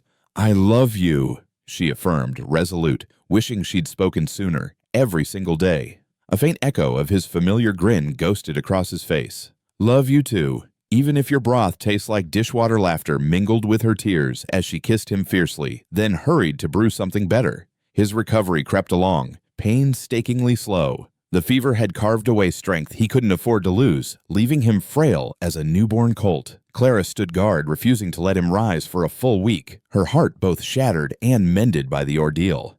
As the days unfolded after the harrowing ordeal, she stood resolute by his side, threatening to bind him to the bed if he dared defy her pleas for rest. With tender care she nourished him, spooning hearty broths and offering soft, warm bread, anything to restore the vigor to his weary frame.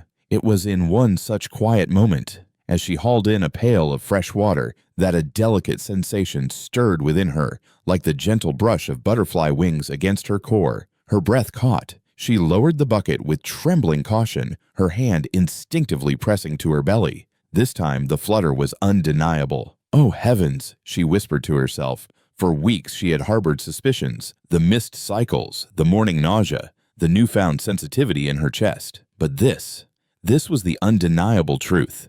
A new life bloomed within her, born of love, not obligation or coercion. She found Silas propped against a mound of pillows, stubbornly trying to repair a harness, despite her strict orders to heal. "You're utterly impossible," she chided, snatching the leather from his grasp. "I can't bear feeling useless," he muttered, frustration lacing his tone. "Jack's shouldering my load, and yours too. It's not fair," she countered softly. "Jack's grateful to help, and he's earning his place." Hesitation gripped her as she perched on the edge of the bed, her heart racing. "Silas, there's something I must share." His gaze snapped to hers, worry etching his features. "Are you unwell? Did I pass the fever to you?" "No, nothing like that," she reassured, guiding his rough hand to her still flat belly. "We're going to have a child." The silence that followed stretched endlessly, gnawing at her nerves. Then a sound broke free from Silas' part laughter, part sob, as he drew her close. "A baby," he echoed, awe coloring his voice. "Our baby? Are you truly happy?" she pressed, needing to hear his heart. "I know we never spoke of children, not with Morrison still a shadow over us." He drew back, and she saw the glint of tears on his rugged cheeks. "Clara, I thought I'd squandered every chance at joy, believed the best of life had slipped through my fingers. Following the tender revelations of before, all I could wish for was to shield us from further pain. But then there was you, and now, this miracle." Silas rested his hand atop mine, both cradling the gentle swell of my belly. "I'm at a loss for words to describe this," he murmured, his voice thick with emotion. "Try," I encouraged, my whisper soft as a breeze. He hesitated, then spoke. "It's like stumbling indoors from a howling blizzard to find a warm, welcoming fire. It's like tasting cool water after endless days parched in the desert." He faltered, frustration etching his brow. "I warned you, I'm no poet." I smiled, touched by his raw honesty. "Those words were beautiful." Leaning in, I pressed a tender kiss to his lips, careful of his lingering frailty.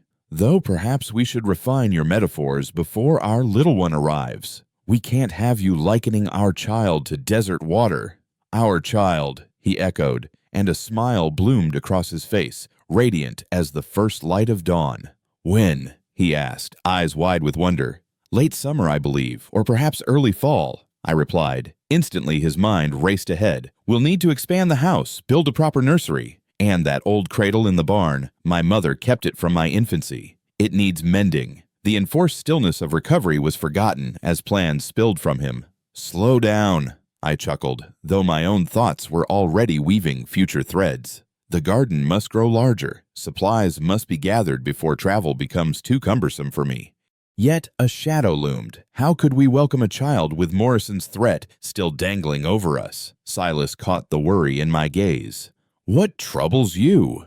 "Morrison?" I nodded. "He's out there, scheming who knows what." His face hardened, the gentleness I'd come to cherish replaced by a steely resolve I once feared. "Not for long," he vowed. "I've been thinking while I've lain here. Useless. No more waiting for him to strike first." "Silas, you're not ready," I protested. "Not yet," he admitted, "but I will be. And when I am, I'm going after him."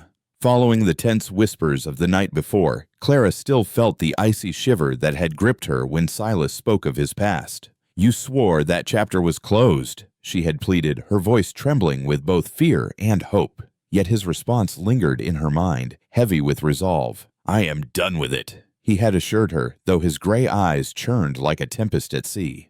"But when a man dares to threaten my wife, schemes to shatter our sanctuary, and covets what is ours, he must face the storm of reckoning. How can I stand idle?" Clara had yearned to counter his words, to beg for a safer path. "What if we turn to the law?" she had pressed, desperation lacing her tone. But Silas's bitter scoff cut through her hope. Henley's accusations against Morrison? They'd be dismissed as mere whispers. Even if they listened, Morrison would slip into the shadows, only to strike when our guard is down. His head shook with a fierce finality. "No, This battle ends on my ground, by my rules." Though her heart ached to protest, Clara knew the grim truth. Morrison was a predator, a feral beast who would hunt them until he was felled. Swallowing her fear, she declared, "Not alone, Silas. Whatever path you tread, I walk beside you." His protest was swift, protective, but she stood firm. "We're bound as one, aren't we? In joy and in peril." After a long, searching gaze, he relented with a slow nod. "Together, then," he agreed, a faint smile breaking through, "but only when I can ride without tumbling off the saddle." That night, as Silas slumbered peacefully, Clara lay restless, her mind weaving plans in the dark. Morrison underestimated them, seeing only a frail woman and a broken man. How wrong he was! Her hand rested tenderly on her belly, a silent vow forming. This child would not know terror at its first breath. By any means necessary, she would ensure Morrison became nothing more than a fated nightmare. Dawn broke with an unforeseen interruption. Two figures rode toward their home, their pace deliberate, hands raised in a gesture of peace. Clara's sharp eyes identified Sheriff Morrison, no kin to the vile Samuel. Thank the heavens and Judge Patterson from town. "Mrs. Boone," the sheriff greeted, tipping his hat with a note of regret.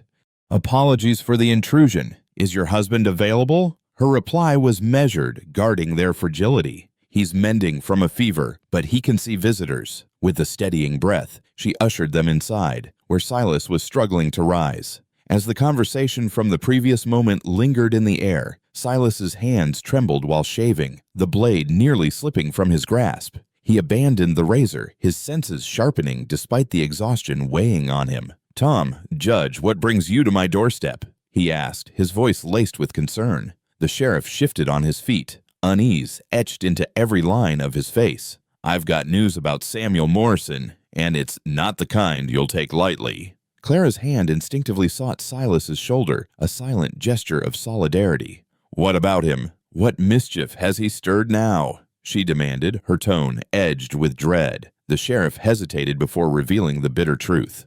"He's gone and hired himself a fancy lawyer from back east, a smooth-talking devil named Peyton. They're filing papers claiming your marriage isn't legal, that Clara is still tied to Morrison by some wretched contract." "That's utter nonsense!" Clara exclaimed, her voice a mix of fury and disbelief. "The judge himself presided over our union." Judge Patterson nodded gravely. "I did, and it stands firm in the eyes of the law. But this Peyton is cunning. He's not attacking the marriage outright. He's arguing a prior obligation, claiming documentation exists that Edgar Thornton sold his wife's companionship to settle debts. No court would dare uphold such a vile claim," Silas snapped, though his voice quivered with uncertainty. "No decent court," the judge countered, his jaw tight. "But Pétain's angling for a hearing in Cheyenne, where some judges still view women as mere property. Can you believe such backwardness persists?" The question hung heavy. "When?" Silas pressed, his tone sharp as a blade. 2 weeks, maybe 3? Papers must be served first," the sheriff replied, his expression apologetic. "I wanted to give you a fighting chance to prepare." "Or time to flee," Clara muttered, bitterness seeping into her words. "We're not running," Silas declared with unyielding resolve. "Neither of us will cower. We'll face this in court if it comes to that." "With what lawyer?" Clara countered, despair flickering in her eyes. "We haven't the means." Before she could finish, Judge Patterson cut in, his voice a beacon of defiance. "I'll represent you. I may wear a judge's robe here, but I'm still a licensed member of the bar, and I'll be damned if I let men trade women like livestock in my jurisdiction." A fragile spark of hope ignited in Clara's heart at his words, a faint light amidst the gathering storm. As the echoes of the men's departure faded, a weighty silence settled over Clara and Silas, wrapping them in a cocoon of unspoken fears. "2 battles now," Silas broke the quiet, his voice a low rumble of resolve. "One in the courts, the other in the shadows of violence." "We always knew it would come to this, didn't we?" Clara's words trembled with a courage she scarcely felt, yet she pressed on. "I won't let them tear you from me, Silas. Not by law, nor by brute force. Never." His hand sought hers, clasping it with a ferocity that spoke of unyielding promise. "I know," she whispered, lifting his weathered knuckles to her lips. a silent vow sealed in that tender touch. Her mind, however, churned with a new spark of hope. Silas, I've been mulling over the legal fight. What if I reached out to the women of liberty, the wives who might have sensed Edgar's dark dealings, who shielded their daughters from his store's shadow? Could they be persuaded to speak out? If they knew their voices could safeguard others, if they realized they weren't alone in their quiet dread, would they stand with us? Her eyes searched his, pleading for a glimmer of possibility. Silas drew her into his embrace, his voice thick with awe. Clara, you're a marvel. Truly, you are. She shook her head with a wry smile. No, I'm desperate. There's a world of difference. Nonsense, he countered. You're brilliant, brave, and I'm unworthy of you. Hush, she silenced him with a fierce kiss. We're worthy of each other, of this happiness, of the life we're carving out, and I'll fight with every breath to keep it safe. That afternoon, as Silas rested, his strength returning in reluctant increments, Clara sat at the kitchen table, pen poised over paper. Crafting those letters was a labor of the heart, each word a delicate dance between raw truth and earnest appeal. She wrote to women she barely knew, wives whose sympathetic glances had hinted at unspoken truths. She poured out her innocence, her desperate hope, into every line. As the weight of uncertainty lingered from the day before, Clara poured her soul onto the page, her words trembling with both fear and defiance. She wrote of redemption, of second chances, and of the tiny life blossoming within her, a beacon of hope amidst the storm. Her hand ached, her vision swam with tears, but she pressed on until the ink mirrored her heart's raw ache. The next morning, Jack took her letters, dispatching them to 3 separate towns with a cunning nod, a clever ruse, he mused, to thwart any prying eyes. Now, all that remained was the agonizing wait for whispers of response that might never arrive, wait for Silas to muster his strength, wait for Morrison to strike, whether through the cold machinery of the court or the brutal edge of violence. Yet, as Clara stood on the porch that evening, the sun dipping low and casting a golden veil over their land, a strange serenity washed over her. Come what may, they would stand united, bound by a love deeper than any threat. She realized with a quiet jolt that they were more than just husband and wife now. They were a family cradling the fragile life within her, surrounded by steadfast allies like Jack, ready to defend their own. Morrison believed he stalked easy prey. But oh, how wrong he was. Hadn't he ever heard of wolves? Clara's mind drifted to Silas's tales of those fierce creatures, bound for life, guarding their pack with unrelenting ferocity. Her hand rested on her belly, feeling that gentle stir once more. Don't fret, my little one, she whispered, her voice a tender vow. Your papa is a wolf, and your mama is learning to howl too. We'll shield you, always inside. Silas's voice called to her, soft yet urgent. She turned from the fading light, stepping toward him. Tomorrow would unveil its trials, no doubt. But tonight, she would rest beside her beloved, feel their child's quiet dance within her, and hold fast to the truth that in choosing each other, they had already triumphed. They had chosen love over dread, hope over darkness, and that, more than any decree or weapon, was their greatest strength. As the rifle stood as their steadfast guardian, spring unfurled its vibrant tapestry across the prairie, a breathtaking canvas of wildflowers spilling endlessly toward the horizon. Clara lingered in the doorway of their now spacious home, her hand cradling the gentle swell of her belly, her eyes tracing Silas as he tamed a spirited new colt in the corral. His movements carried the same fluid elegance she'd always adored, a sight that warmed her heart after the dark days of fever. Though the illness had faded into memory, she still found herself stirring in the night, listening for the steady rhythm of his breath, just to be sure. Suddenly, a familiar voice rang out. "Letter!" Jack called, galloping in from town, his presence a lifeline in recent months. What a friend he had become, loyal beyond measure. Clara's pulse quickened as she spotted the envelope in his hand, adorned with official seals that promised weighty news. "It's from Judge Patterson," she announced, her fingers trembling as she tore it open. "The hearing in Cheyenne. Morrison's lawyer has withdrawn the petition." "What?" Silas exclaimed, vaulting over the corral fence with urgent strides to reach her side. Why on earth would they back down?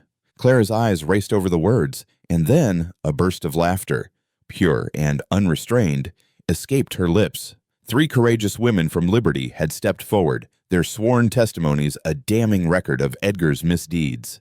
One even kept a meticulous diary, names, dates, every sordid detail. Morrison's lawyer, it seemed, feared the ruin of his client should such truths be laid bare in court. Silas drew her close, his embrace tender around her expectant form. "You did this, my brilliant, fearless love." "We did it," she countered softly. "Every one of us who dared to speak." Yet even as joy bloomed, a shadow lingered. Morrison himself had vanished weeks ago. The legal battle might be won, but danger still prowled. 3 nights later, it struck. Clara jolted awake to Bella's fierce bark, followed by the ominous rumble of hooves, many hooves. She nudged Silas, but he was already alert, reaching for his rifle. "How many?" she whispered, dread coiling in her chest. 6, maybe 7, he replied, his voice grim. As the tension from the previous moments lingered in the air, I was yanking on my boots with trembling hands, ensuring the ammunition was ready. "Stay inside," I urged, my voice tight with urgency. "Bar the door behind me, no matter what." But Clara, ever defiant, was already grasping the shotgun they kept loaded near the bed. "Clara, think of the baby. Our child needs both of us to survive this night." Yet, despite her cumbersome, pregnant frame, she stood resolute, her eyes blazing with determination. "We face this together, or we don't face it at all," she declared. Silas hesitated, his jaw tight as if to protest, but then gave a curt nod. "Kitchen window," he muttered. "It offers a better angle, more cover." He knew Jack would strike from the barn. Together they navigated the shadowed house with a familiarity born of countless drills. Outside, the enemy dismounted, abandoning all pretense of stealth. A chilling voice pierced the night Morrison's. "Send her out, and this ends without bloodshed. You can always find another woman, but you won't find another life." Silas's response was a deafening shot, forcing Morrison to dive for safety. Then chaos exploded. Glass shattered under a hail of bullets. Clara, unflinching, fired the shotgun, the brutal recoil jarring her shoulder as she pumped and fired again. A man crumpled, another retreated in panic. Jack's rifle echoed from the barn, pinning the attackers in a deadly crossfire. Yet their numbers overwhelmed. A figure reached the porch, hammering at the door with savage intent. Silas wheeled to confront the intruder, leaving the window vulnerable. Clara's heart stopped as she saw Morrison rise, his weapon trained on Silas's back. Time crawled. Without a second thought, she stepped into the line of fire just as the trigger was pulled. The bullet struck, spinning her with searing agony in her shoulder. Silas's anguished roar filled the air as he retaliated, felling Morrison with 2 swift shots. She collapsed, the world tilting. His hands pressed desperately against her wound, his face a mask of torment above her. "Why?" he choked out, voice breaking. "Why would you do this?" Gasping through the pain, she whispered, "Because I love you. Because our baby needs you." The night dissolved into pandemonium, Jack and Silas ending the fight, the remaining foes scattering into the darkness, and then a tender fleeting stillness amidst the storm. As hands gently lifted her, Silas's voice trembled with a fragile promise that all would be well, though the undercurrent of dread in his tone pierced her heart. At 1:41:57, the doctor, roused by Jack's frantic ride, toiled tirelessly through the breaking dawn. The bullet had sliced through her flesh, a clean wound sparing vital organs, yet the blood loss was staggering. But Clara was forged in resilience, fueled by reasons to cling to life. When her eyes fluttered open, Silas was there, worn and weary, yet unbroken. "The baby?" she whispered, urgency lacing her frail voice. "Strong as his mama," Silas replied by 1:42:22, a faint smile breaking through. "Still kicking up a tempest in there." Boy or girl, stubborn as the both of us combined, his voice cracked, raw with emotion. "You nearly left me. You took a bullet meant for my chest." Her weak fingers curled around his. "And I'd do it again. Love, Silas. It gives us the strength for the unimaginable." By 1:42:54, the storm had passed. Morrison was gone, his men dispersed like ashes in the wind. The sheriff recorded their accounts, affirming it as clear self-defense. Silas gazed into her eyes, searching for certainty. "It's over, Clara. Truly over. We're free." That word free washed over her soul like a sacred vow. As spring melted into summer, Clara mended, her shoulder bearing a scar to mirror some of Silas's own. The garden bloomed with vibrant life, the ranch thrived, and her belly swelled with promise. Then, on a September afternoon at 1:43:17, the pains began. Silas teetered on the edge of panic, but Clara, who had stared down firearms, legal battles, and haunting shadows, faced this trial with unyielding bravery. Their son emerged with the sunset, fiery-faced, wailing, and utterly flawless. They named him James after Silas's father, and Thomas for Clara's fallen brother. "He's beautiful," Silas murmured at 1:43:42, cradling his child in trembling hands. "I never dared to dream this." Clara's voice was a tender whisper, her eyes fixed on the two souls she cherished most. "Some dreams, my love, are worth every moment of waiting." That evening, as Clara drifted into a light slumber with their newborn nestled close, the world seemed to hold its breath in reverence. As Clara cradled her newborn at her breast, Silas stood vigilant, a steadfast protector in the quiet of their home. It was then that Jack arrived, his face alight with news that seemed to shimmer with possibility. He shared that Judge Patterson had paid a visit with a remarkable update. The territory had secured funding for a school in Willow Creek, and they were in desperate need of a teacher. With a knowing grin, Jack turned to Clara. "The judge mentioned how you've been teaching some of the local children their letters during your recovery. He reckoned you might be keen to take on the role a teacher?" The very idea felt like a dream too grand to entertain, yet as Clara's gaze met Silas's, she saw a fierce pride burning in his eyes. "Perhaps when James is a bit older," she mused aloud. "No, definitely," Silas interjected with conviction. "This town craves someone like you, someone who understands that surviving is merely the first chapter, not the final word." As dusk draped the ranch in a tender embrace, Clara nestled close to Silas, her son in her arms, enveloped by the comforting symphony of their world, the whisper of wind through the grass, the gentle nickering of horses in the corral, and Bella's contented sigh as she settled on the porch. They had forged this sanctuary from the embers of despair, from solitude and scars, to shattered souls who discovered healing in their union. The journey had been arduous, and perhaps it always would be, but it belonged to them, wholly and irrevocably. "What's on your mind?" Silas murmured, his voice a soft caress. Clara smiled up at him, wonder in her eyes. "If someone had told me a year ago I'd be here, like this, I'd have called them a fool. Yet here we are." "Indeed, here we are," he echoed, pressing a tender kiss to her hair. "Mrs. Boone, a mother, a soon-to-be teacher, and the fiercest woman in all of Wyoming territory." "Just a woman who stopped fleeing," she countered gently. "A woman who found something worth battling for," he suggested, "or someone worth fighting for." "That too," she whispered, her heart full. James stirred in her arms, his tiny murmurs hinting at an imminent need for nourishment. Clara shifted him closer, her soul awash with awe at the miracle of this new life they had brought into being. How could such fragile beauty emerge from so much struggle? Are you still with us as we draw this epic tale to a close? Emerging from the trials of the past, it wasn't fear, force, or duty that bound Clara and Silas, but a love so fierce it stared down gunfire, sickness, and the weight of unjust laws without a tremble. As night unfurled its velvet curtain over the boundless Wyoming sky, the first stars twinkled like witnesses to their unyielding bond. Tomorrow would dawn with fresh struggles, nurturing a child, forging a community, and shaping the life they'd battled so valiantly to secure. Yet, in this fleeting, sacred moment, perfection enveloped them. Clara May Henderson had evolved into Clarabon, not by transaction or decree, but by the raw power of choice.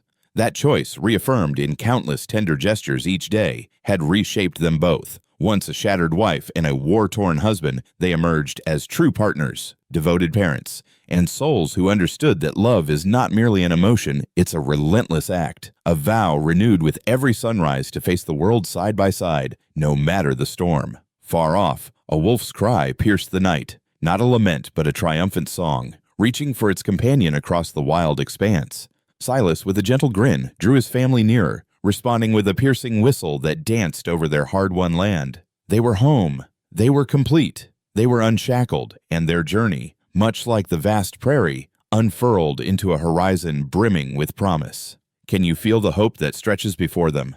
Thank you, dear viewers, for joining us on this heartfelt ride through the Wild West. If these stories of bravery and romance on the American frontier have stirred your soul, please leave a comment sharing where you're watching from. We're eager to connect with fellow enthusiasts of frontier love across the globe. Subscribe to the From Wild West channel for more tales of love triumphing over every obstacle in the untamed wilderness. Share your reflections on Clara and Silas's odyssey below. What moment tugged at your heartstrings the most? Like, share, and let's keep this journey alive together.